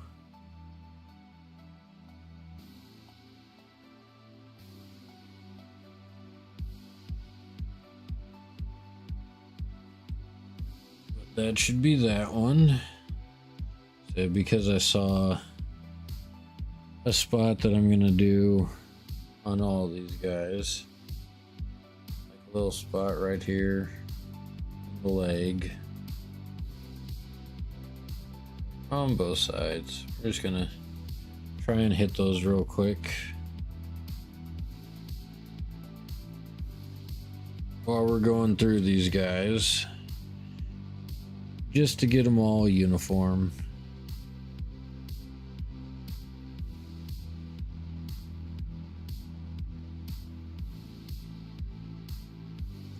And that's the thing, you see something that you potentially missed on one of your other models, you can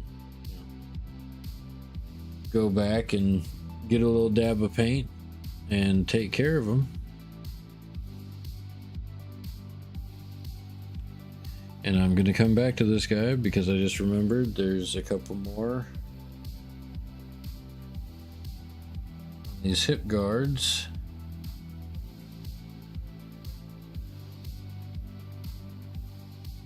But just going over the minis, finding all the little hiding spots of these rivets. Now, you don't have to do that. If it's your mini, you paint it how you want to paint it. This is just my preferred method.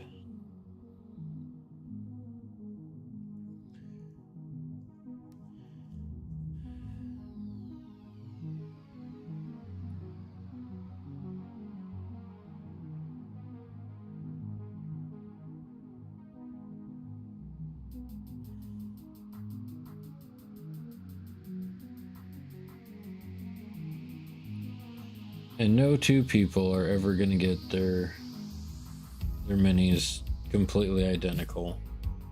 So, and don't worry, like me, I'm following a video I found on YouTube on how to paint these guys.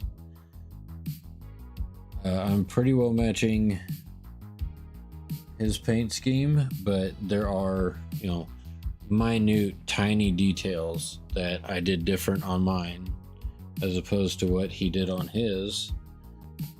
So even though I followed someone else's video on how he chose to paint his Space Marines or Black Templars, you can make little minor changes and they will be unique to you. Like I know on his video, he painted this handguard red. I left mine black. I liked the way that looked better.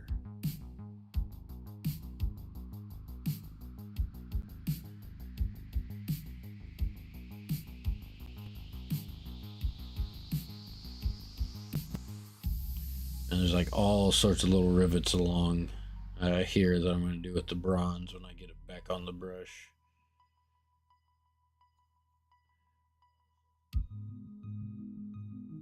But the other big one on this guy is he has a ton of rivets around his shoulder pads. We're just carefully going to tap each one with a little blob of paint.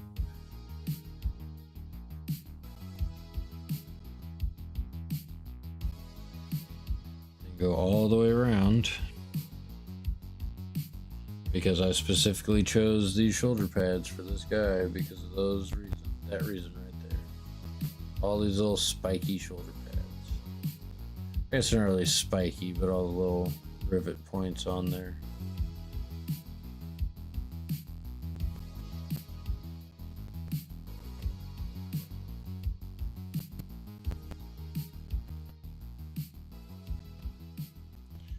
Let's see, there you go.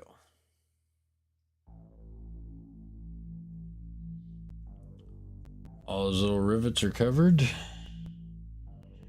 One a little bit more than what I would have liked, but it's okay.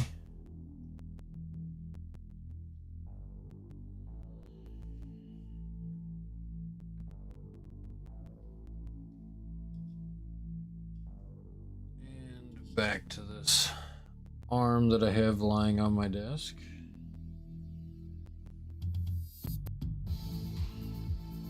Because it is the last thing.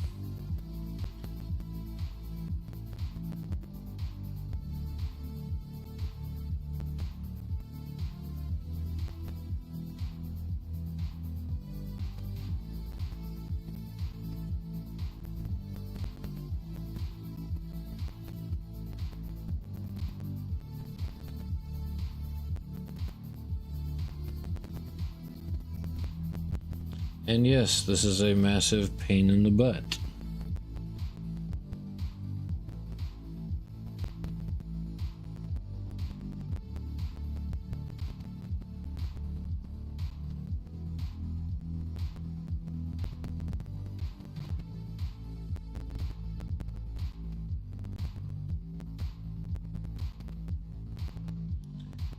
But like I said, it's your choice how much detail you want to go into when painting your minis. And this is the amount of detail that I chose to do.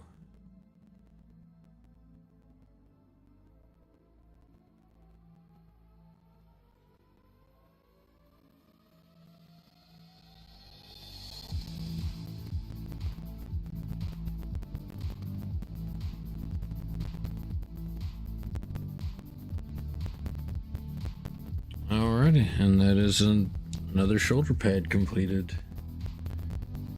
Okay.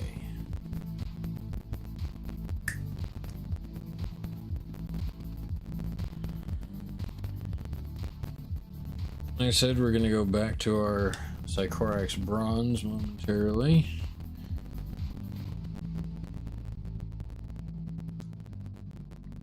Ooh, which needs another quick shake.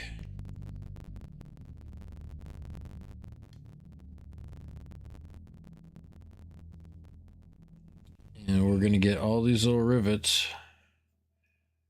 around the edge of the scabbard.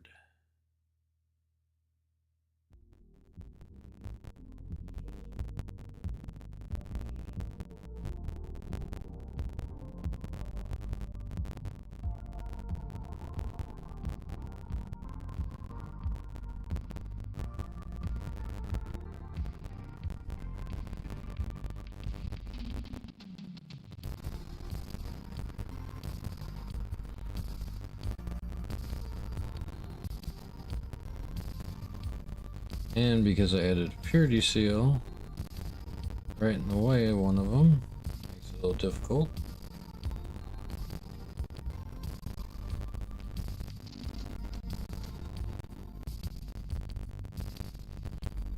But there we go.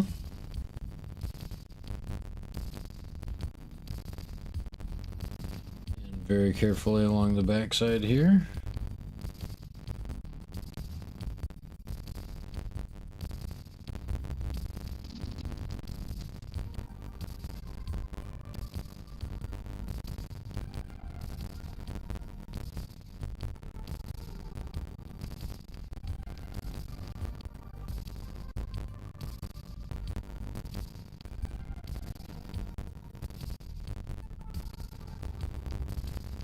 There you go.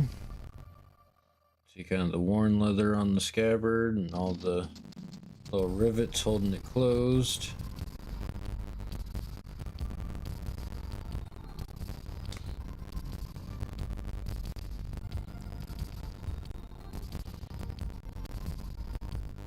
No, there's one more edge highlight to do. Just in a couple of spots where you think you're going to catch a little bit of extra light on these guys, and that's going to be pretty much across the top of the head and right at the front edge of the collar.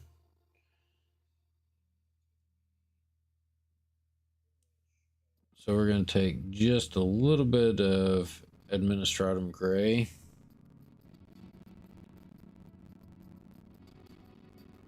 Just right here at the front edge of the collar.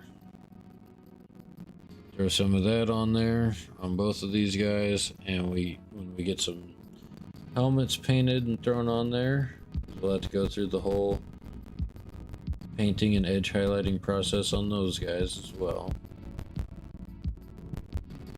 But just kind of right there,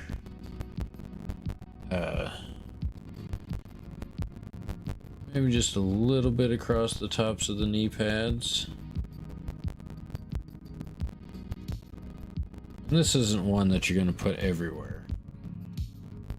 Just only in those spots that, stand out just a little bit more.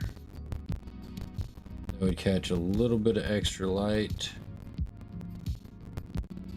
And that should be good.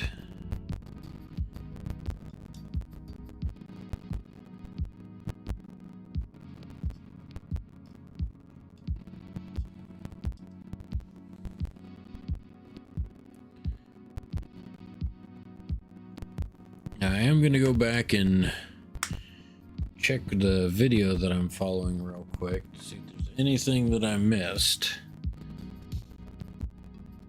because if not, minus their heads, I've got 2 more initiates done, or of course their backpacks as well.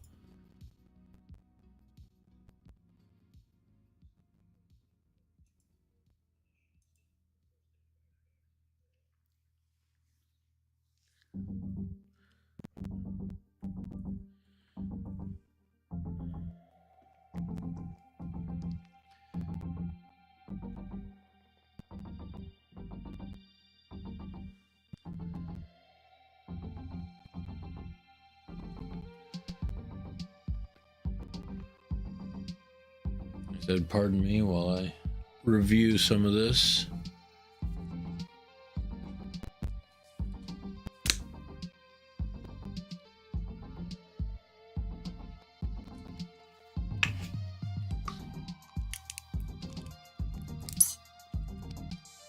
I'm out of drink flavoring.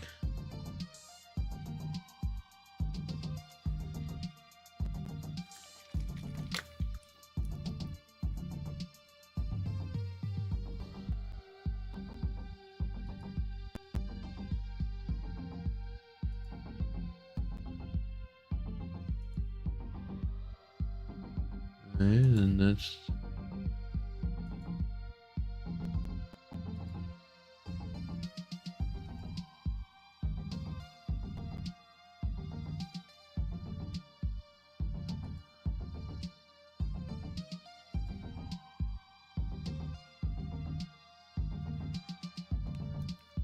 okay. I do have a little bit more highlighting.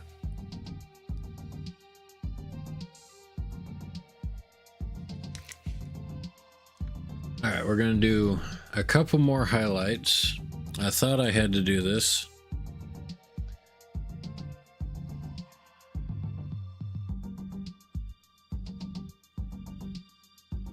All right.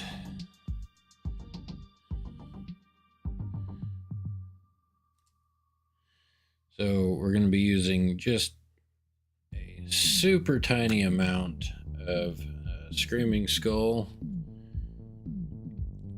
and pull a little bit out and put it on my wet palette to thin it out a little bit, because I know I don't need very much of this, because it's only going on the tabards. I thought I'd missed a part, one tiny little section, but anywhere like just the very tip tops of the creases, just adding that one extra little final layer, brightening it up ever so slightly. We're not going super crazy with it.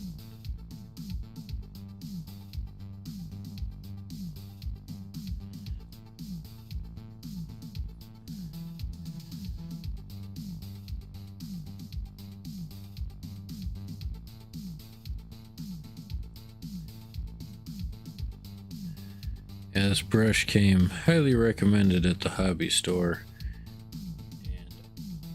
I like it for some of the detail work it can do, but it doesn't hold a whole lot of paint or hold a whole lot of water.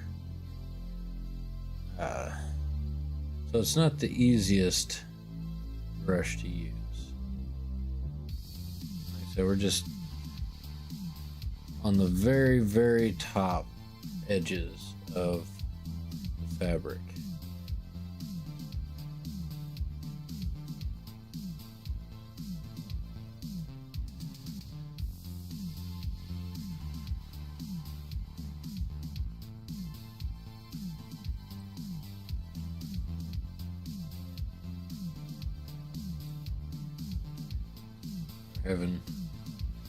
There we go.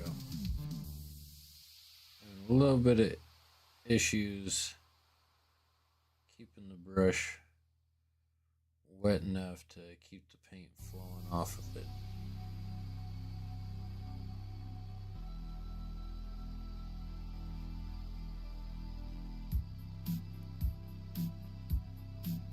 But you Don't need a whole lot. We're just hitting that very top edge of things. Just a little bit more definition along that tabard.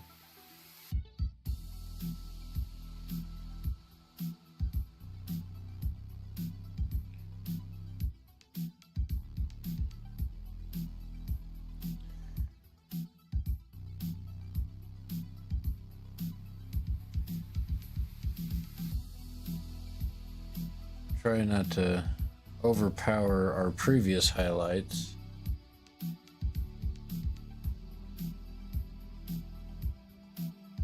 Just getting the slightest amount of paint flicked on there.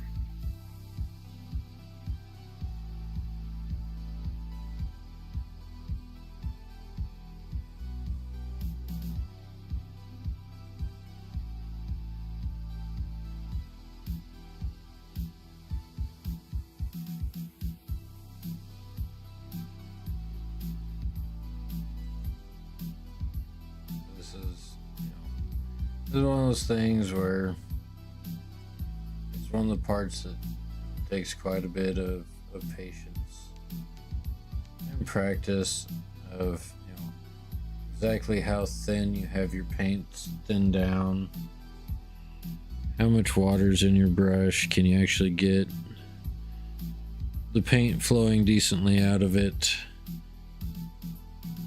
It's not always the easiest balance.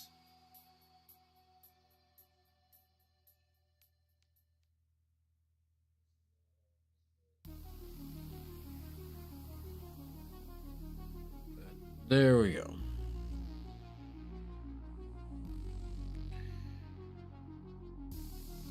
So those are the final highlights done on those.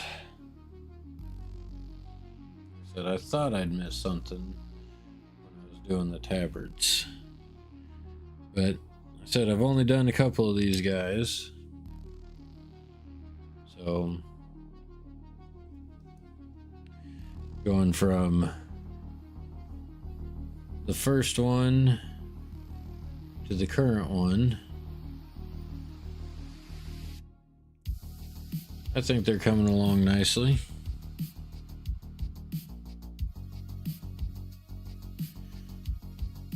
Okay. I said we're trying to make sure we got everything done.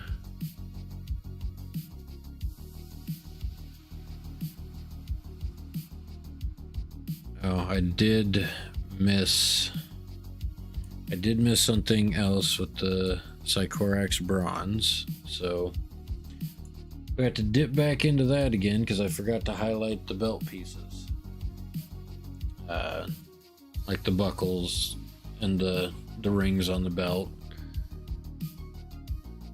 Sorry, I'm a little scatterbrained doing this, jumping back and forth. But like I said, I am not a professional painter. This is something I do as a hobby. I think it's fun. It entertains me. But just kind of on that very edge, a little bit on the rings.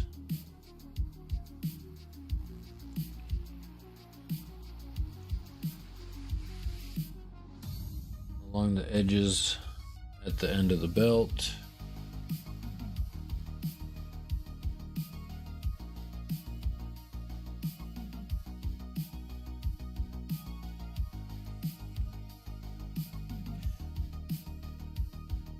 Small ring back here.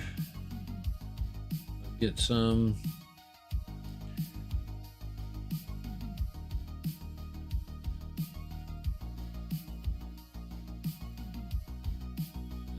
This guy on the edge of that main buckle,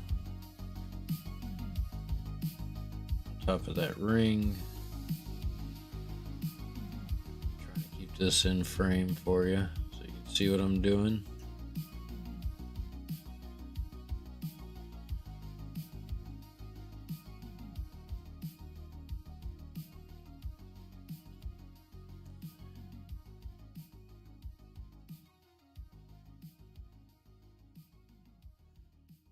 And, you know, just these little minor highlight bits.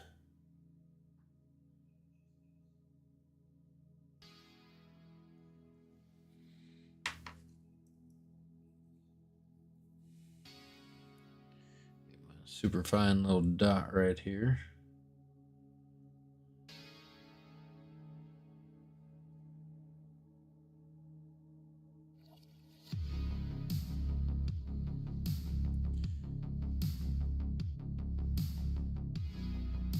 Like I said, don't get discouraged if you miss something on one of your minis.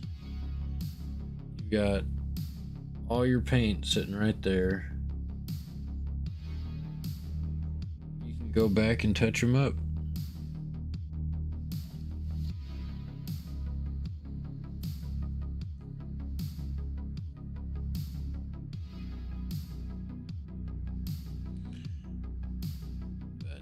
Just adding those little fine details.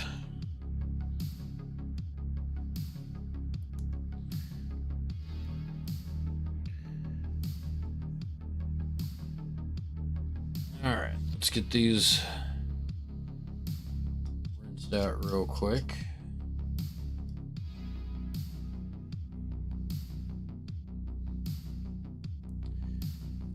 And because I've got a little bit of time left on the stream,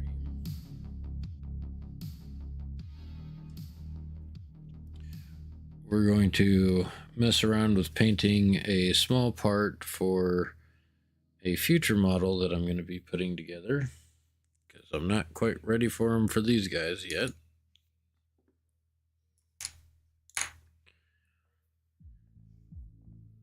And because we have all of our edge highlights done on these two, I'm going to reattach his arm temporarily. Not ready to glue it on permanently yet, but there you are. Firing at the enemies, getting ready to draw his sword. But lately I've been practicing on painting faces. I don't know why I'm setting these over here. They need to go back on my paint holder in the order that I need them. So, dropping paint pots back over here. But I've been practicing painting faces for my neophytes, because eventually I will have High Marshal Helbrecht to paint, and when I paint him, I want to paint him without a helmet on. So I need to get used to painting faces. But I'm going to try another method that I saw online. I have not had excessive amounts of success. I think I've done decently with a few minis. But what we're going to do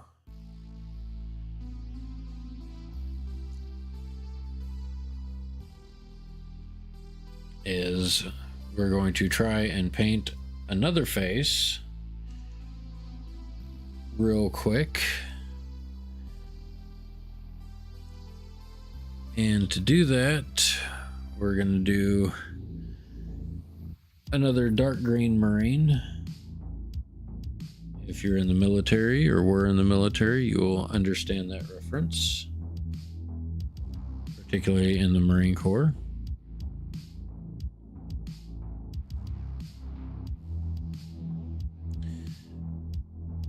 We're going to start with some Gothor Brown. This is one of my original paints from like 15 years ago. So it may be good, it may not be, but what we're going to do is we're going to come in here and start painting this gentleman's face right here.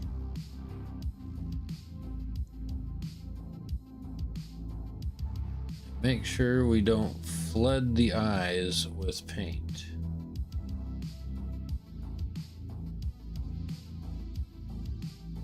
So we want to make sure we get the face covered.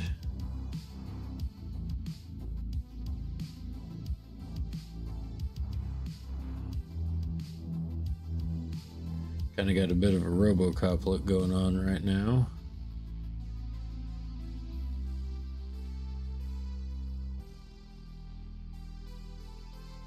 But carefully get the face covered.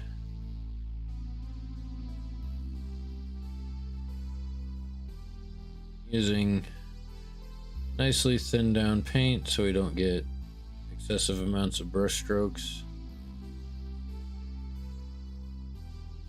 And we'll let that dry a little bit. But one of the main things we're trying to do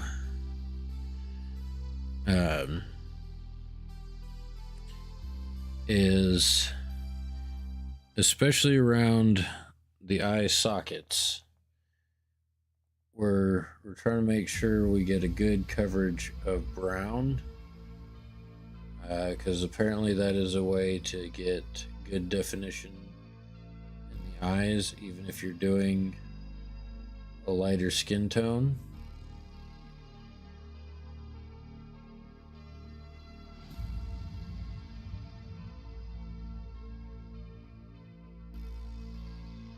We're just going to carefully work our way around the face, applying very thin, even paint. Like I said, we definitely want to avoid brush strokes, especially on skin.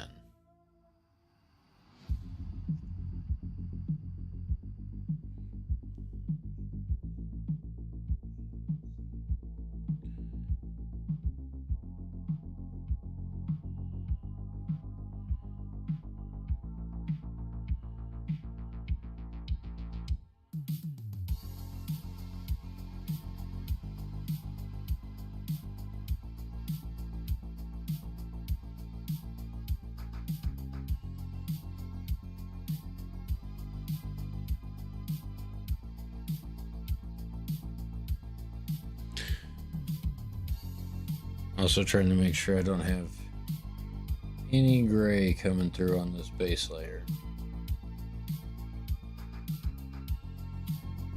I use gray primer because it makes painting the white on the shoulder pads a little easier.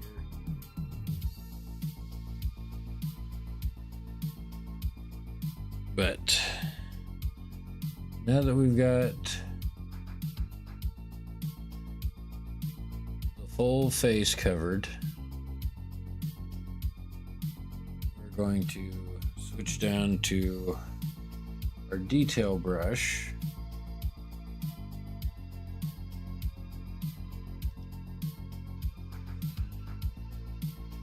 For a couple of things. Number one, we're going to get, now one of the colors that I found to use, that was recommended to use, is Rakarth Flesh for the eyes, but I think that's a little bit too dark. But the Sycorax White is kind of a grayish white. It's not pure white. So I'm going to get some of that dipped out onto my wet palette and just using the tip of the brush because we're not going to be using very much. And I'm going to grab my extra glasses of magnification and not leave random paint pots open. And I am going to make sure I use some nice clean water. I want to make sure the Sycorax white is nice and thinned down.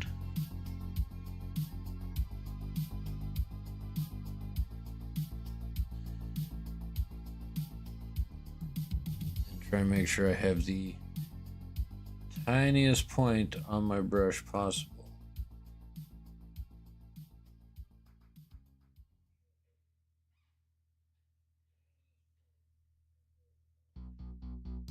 Dip into that eye socket.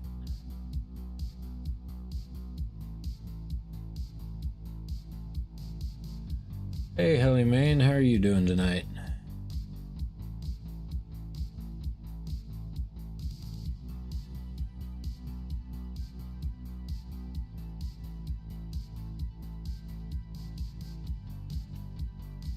Doing all right.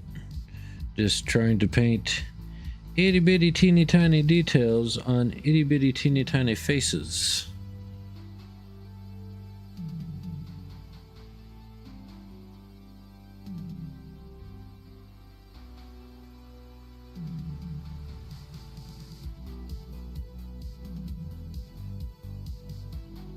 Well, thank you. I'm going to try and keep this up as best I can. Alright, now that we've got the paint in there in his eyes, while it's still a little wet, pull a little bit back out, and using... I've been streaming off and on for a couple years now.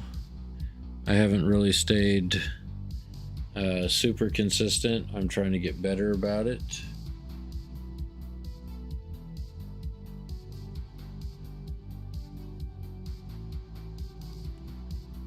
But you know, I have this thing called life that gets in the way of excessive free time, so it happens.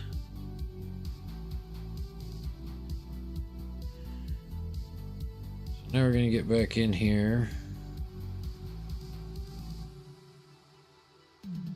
No, not yet. I still have a ways to go. I'm still working on it. One of these days it may happen. I'm still a few followers short.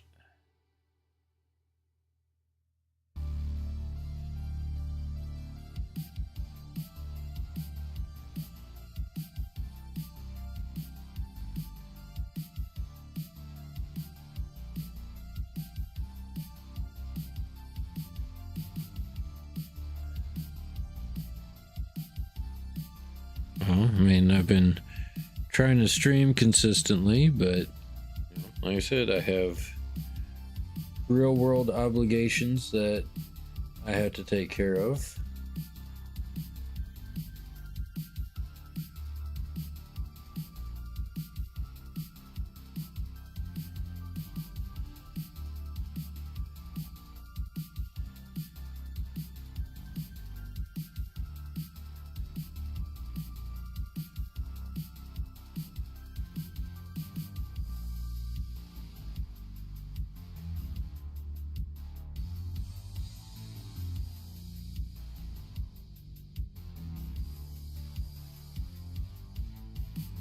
You have to forgive me for going quiet because I'm trying to do a very, very teeny tiny little spot of detailed painting.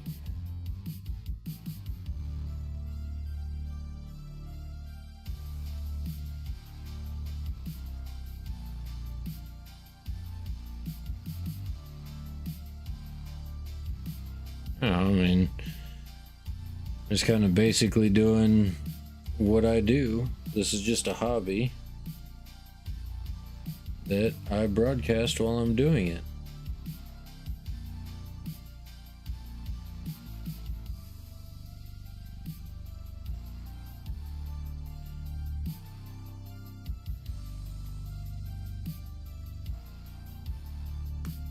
Alright, for this next part, I need to...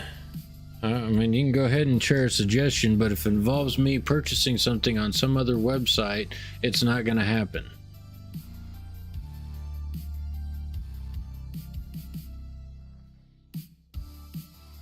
I get lots of folks coming in asking me very similar questions to what you're asking me right now, trying to sign me up for some service to get artificial viewers and artificial subscriptions that I don't need. If you're not a legitimate person, yeah.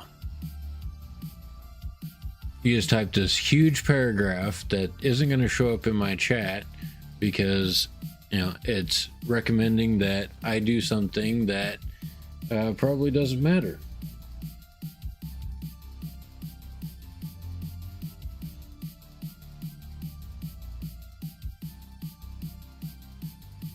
I mean, I don't mean to be rude to people when they come in, but, you know, I have chat moderation set up in a way that prevents people from spamming my chat and prevents people from advertising in here. If that's what you're here for, let me know. I can block you now, or you can just leave on your own. Because I'm not paying for any, you know, special subscriber service. It's not something I need. If I can't grow naturally, if I can't get big on my own talents, then it is what it is. Until then, I'll be right back. I need to go grab something.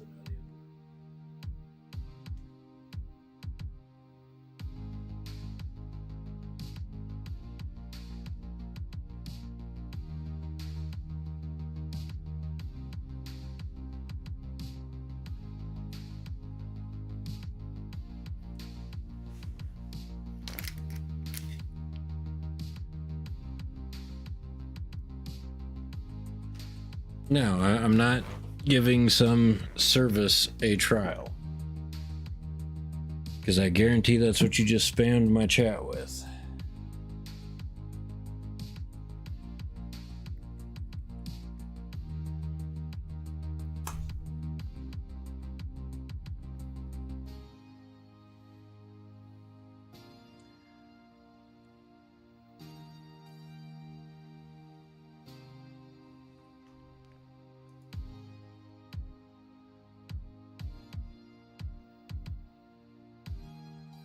Yeah, well, you know, thanks for coming by, but, you know, I don't need somebody spamming my chat offering services. You know, have a wonderful day.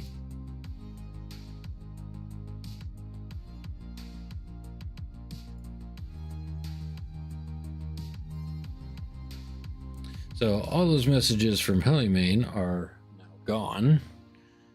Because, you know, it says on Twitch, which he was viewing from Twitch, if you come in here self-promoting, advertising something, I'm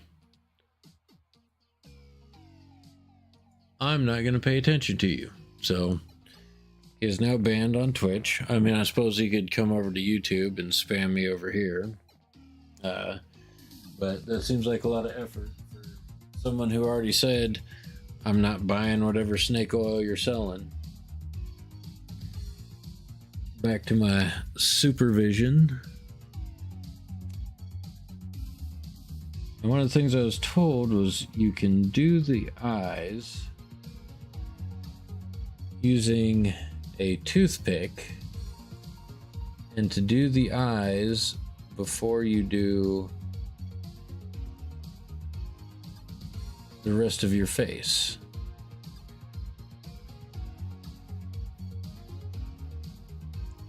Before you finish painting the face, you can get the eyes done, and then touch up around the eyes, and then get in there very carefully with your washes. And we'll see how this method turns out. So I have dotted his I's. I do have a little bit of touch up to do.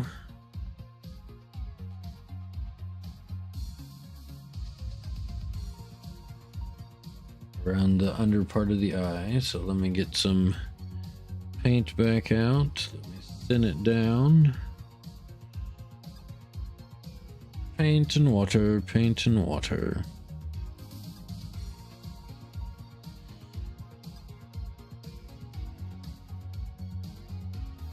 Just right back in here underneath his eye, clean that up.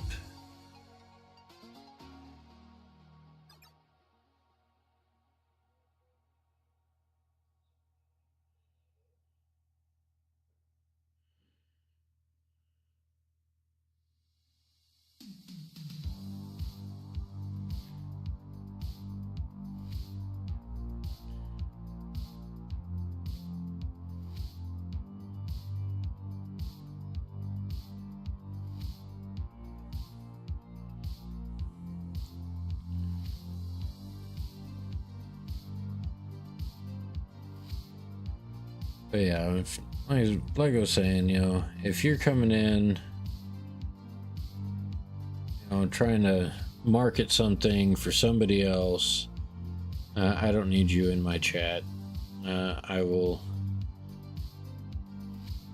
kick you out and I will ban you. Pretty simple stuff.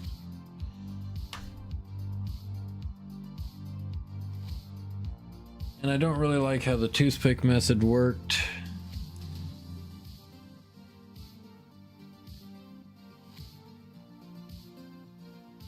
So,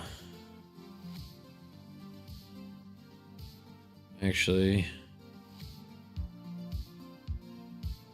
see if I can't scrape some of the paint away carefully out of his eyes. And we will try again. That is one of the hardest parts about doing eyes. Is if you mess up and you try again, you kind of got to get the excess paint out of there, otherwise it builds up.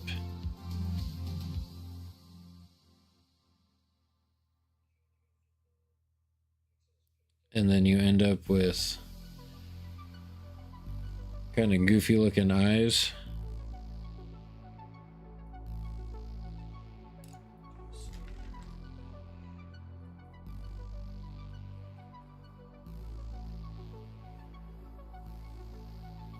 Brush his face off real quick, and we will try again.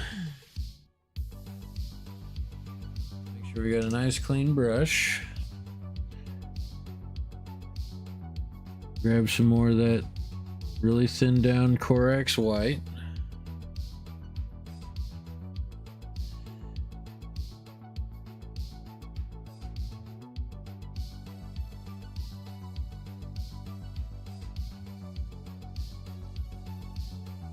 Of course, I think that's another issue. White paint seems to be kind of grainy. I have not had a whole lot of luck getting smooth coverage with white paint.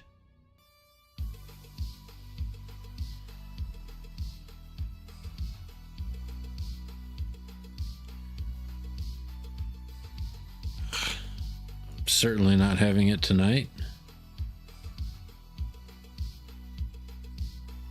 which is very frustrating.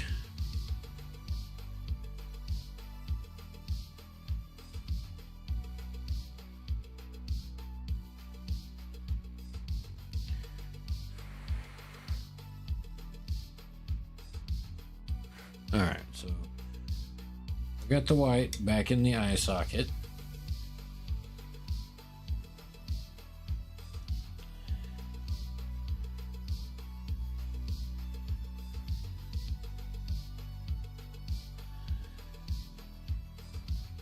So now we're gonna go back to our brown.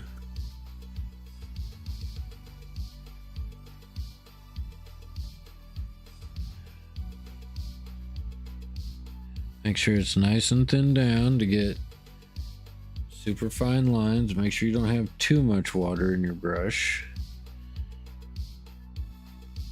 We're carefully gonna go all around the eye socket again.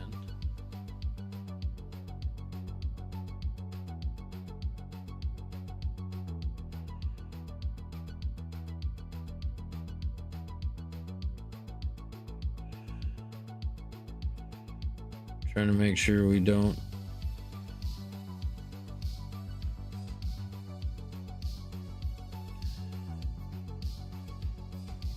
I'm probably gonna have to strip this face and start over. I'm not getting it in his around his eyes clean.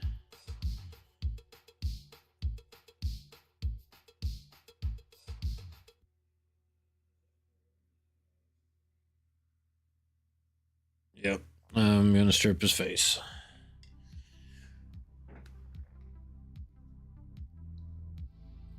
Which, you know, if you have this issue, like, faces are hard. That's just how it is. Faces are extremely difficult to do. So, you have an issue like that, you just dunk Mr. Face in some rubbing alcohol.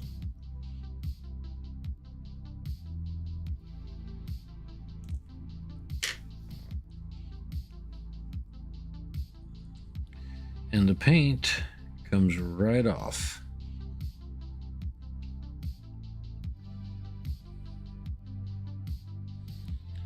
Now you might have to get in there with a brush. Oh my god, seriously. Got so distracted and frustrated. Hopefully I didn't just ruin one of my brushes.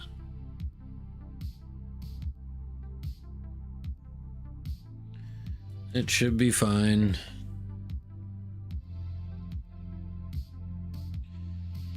Like right now I'm using one of my dry brushes, which is fine. It doesn't have to get the face cleaned off. I'm trying to get the paint out of his eyes, which is the problem area that we're having.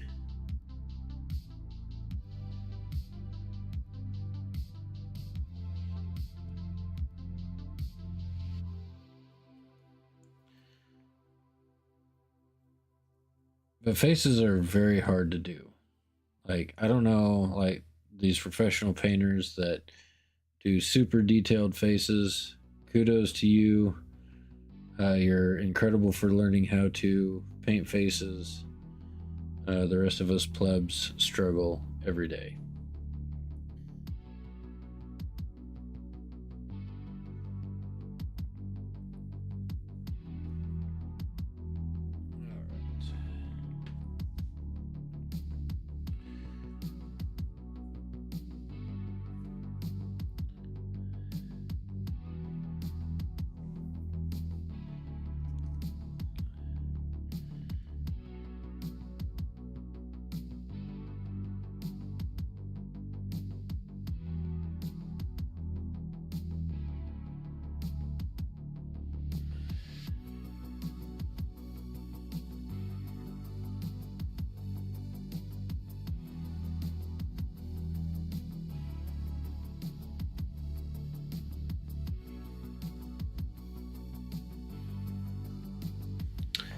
Alright, so I've seen this done a couple of ways.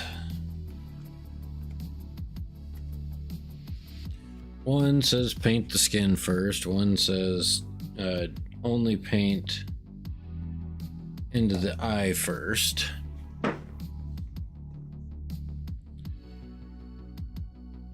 So now that we've got all the paint cleared off of this guy, again,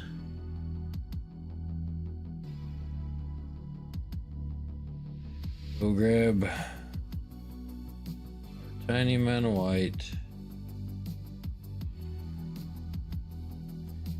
and into the eye socket we go.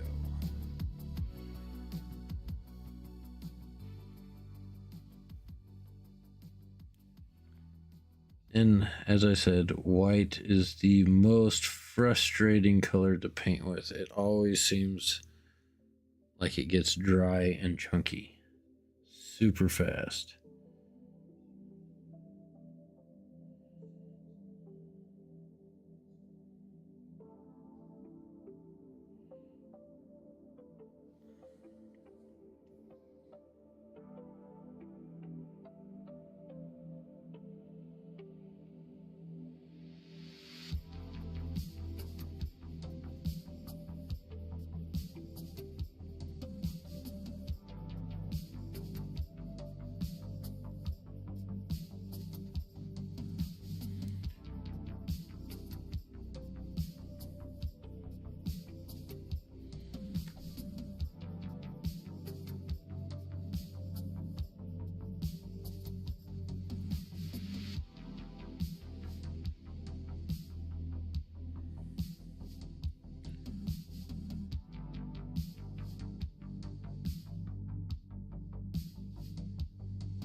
Okay.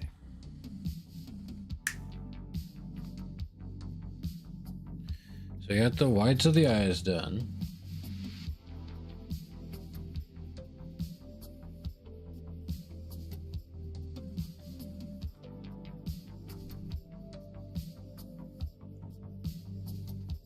We'll dip into our brown again.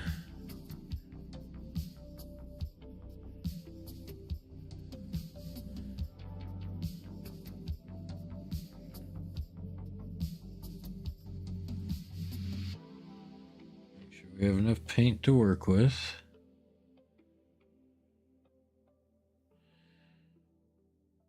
Make sure we don't have too much on the brush.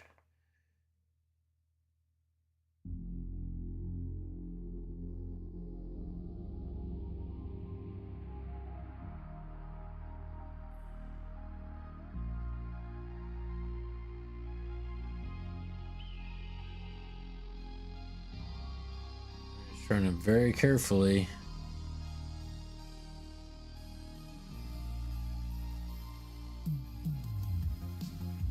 Go around the edges of the eye without getting any in the eye.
I know you can't see what I'm doing right now.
Just very, very carefully.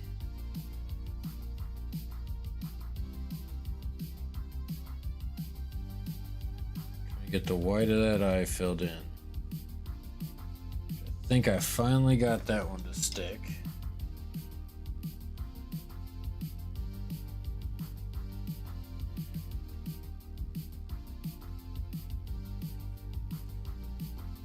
And then very, very carefully, right along the edge.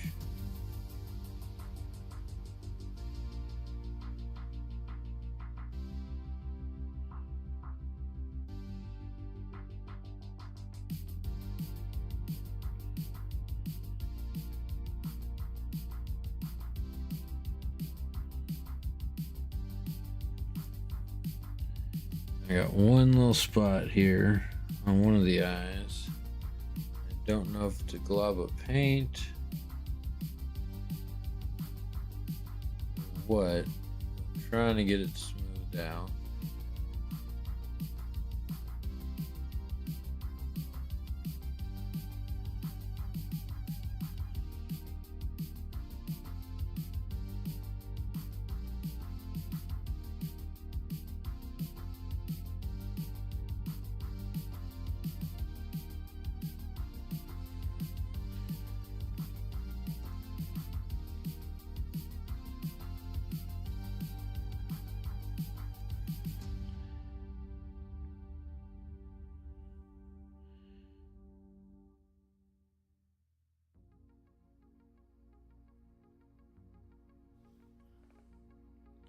Keep going back and forth between the brown and the white, trying to get the shape of the eye just right.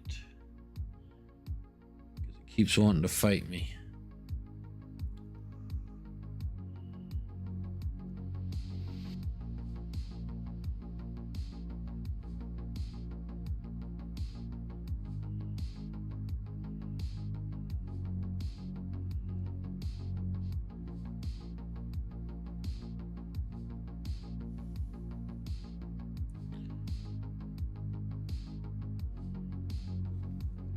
Okay, I think that's good enough.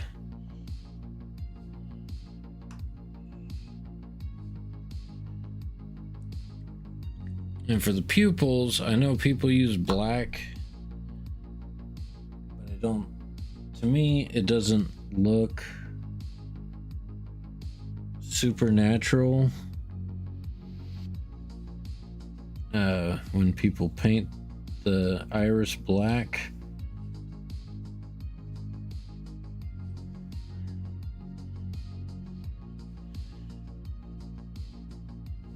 So I try and use Hessian gray.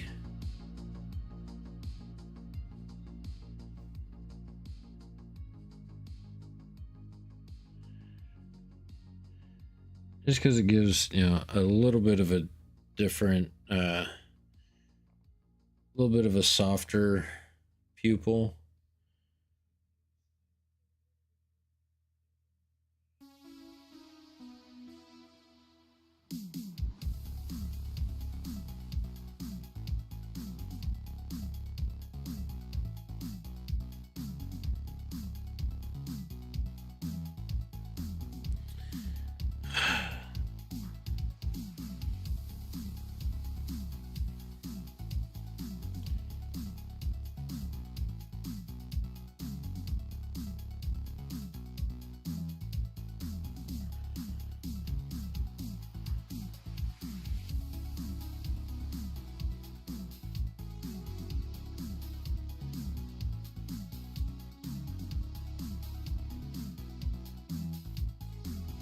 And it's just not cooperating for me.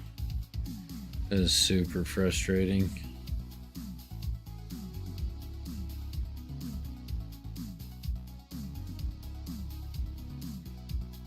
I just can't get it to dot in there.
for whatever reason, it's just that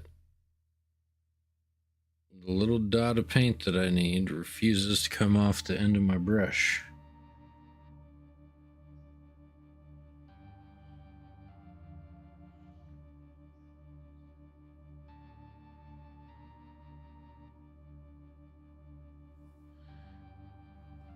I just need a teeny tiny little dot of paint. That's all I need.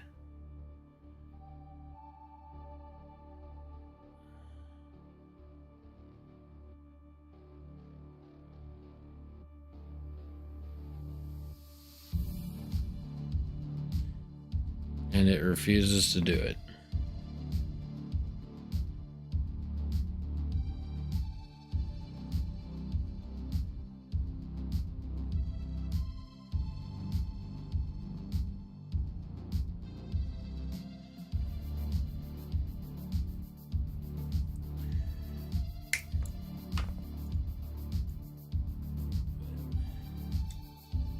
Maybe with what I've got now, maybe, just maybe, I can salvage this.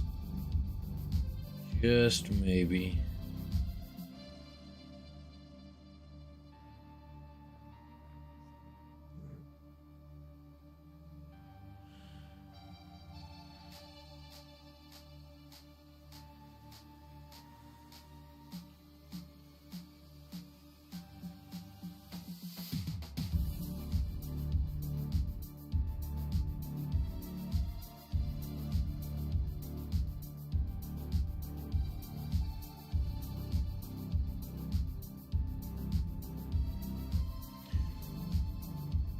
Maybe I've got it.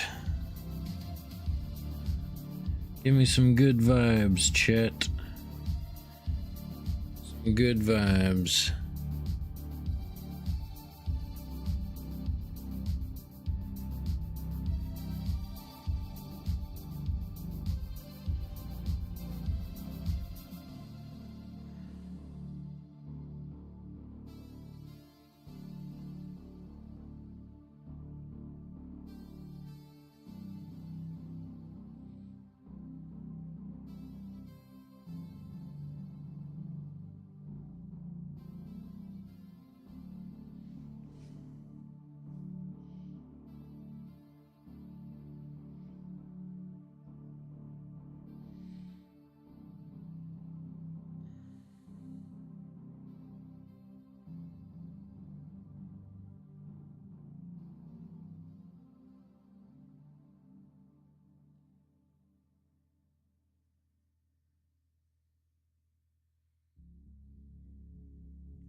Good evening.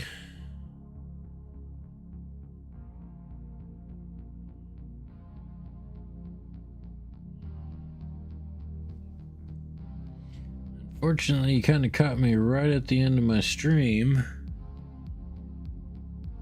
I'm getting ready to call it a night here pretty quick. I was just trying to see if I could get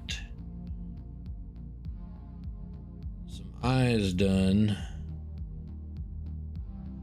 on this teeny tiny little face. And he has been putting up a massive fight and not wanting to cooperate with having his eyes painted.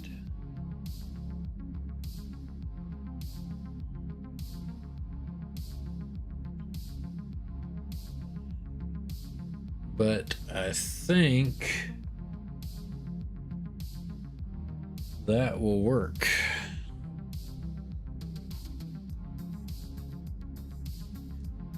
But I am trying to finish this face really quick, so I have a little bit of a chance to chit chat for a little while.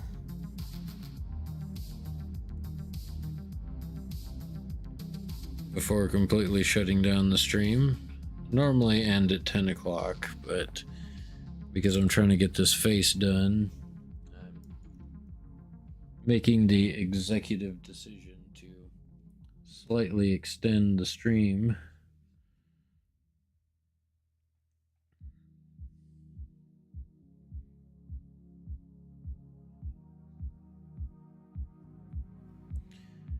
I just had to be very, very careful not to get anywhere near the eyes I just painted. While I'm doing the rest of the face process.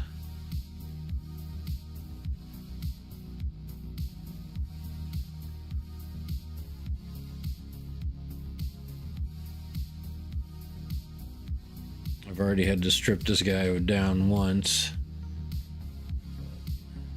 Try and keep this in frame so folks can see what I'm doing.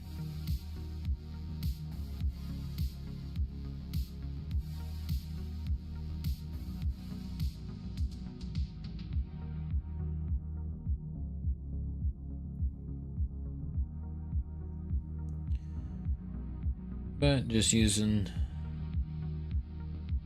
some thin down paint, just kind of carefully going over the entirety of his head.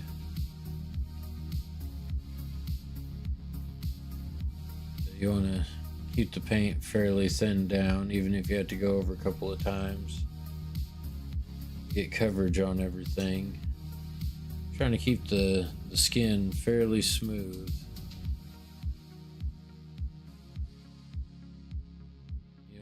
Weird brush strokes across the guy's scalp.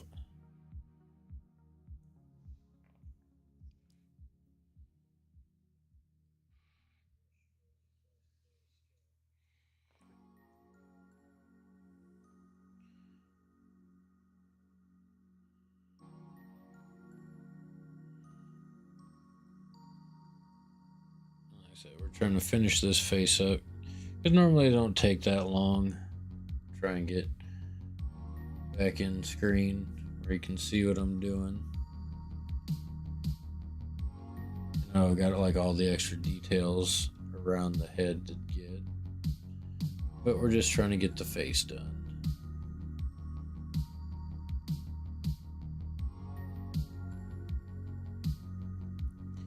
But I was fighting with his eyes, as usual.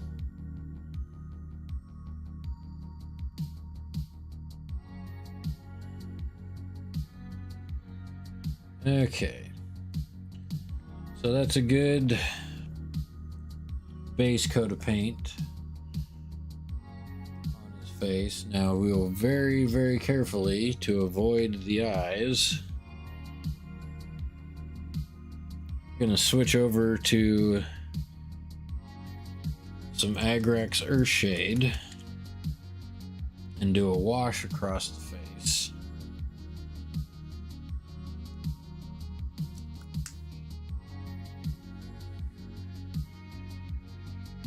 Said, being very, very careful to only get it in certain places, particularly away from his eyes. But we'll get in his mouth, his under eye, around the nose.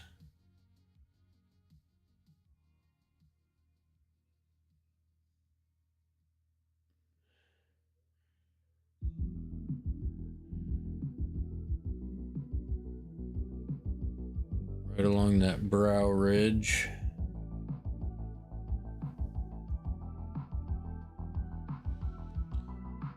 You can be a little more cavalier around the back of the head because you don't have to worry about getting anything in his eyes on the back of his head.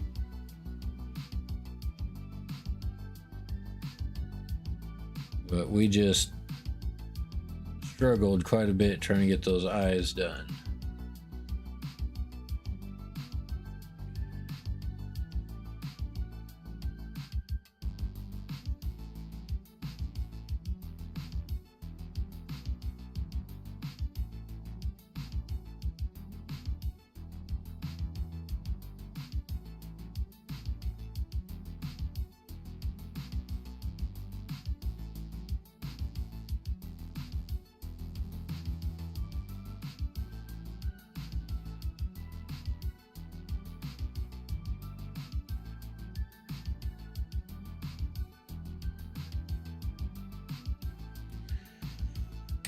All right. And now that we have the Earthshade done, kind of pulled into a few areas here and there, we're going to get our dry brush out, which hopefully is dry enough to use.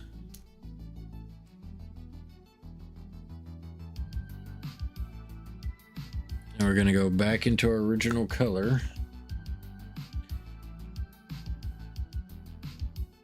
Get a little dab on our brush.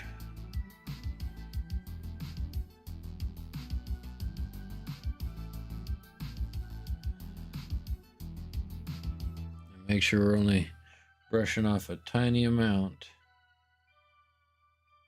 And we're just going to catch all those high points around the face.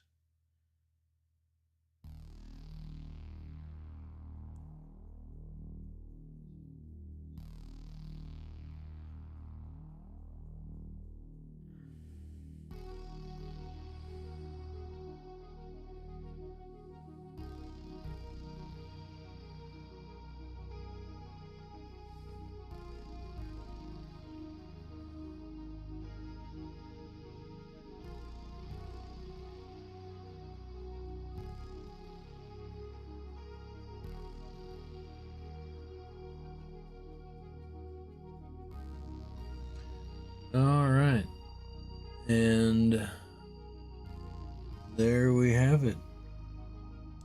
It's hard to see with extra layers of glasses on.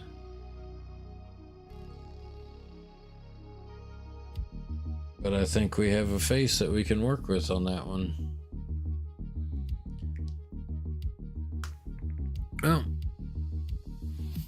sorry for taking you guys a little long.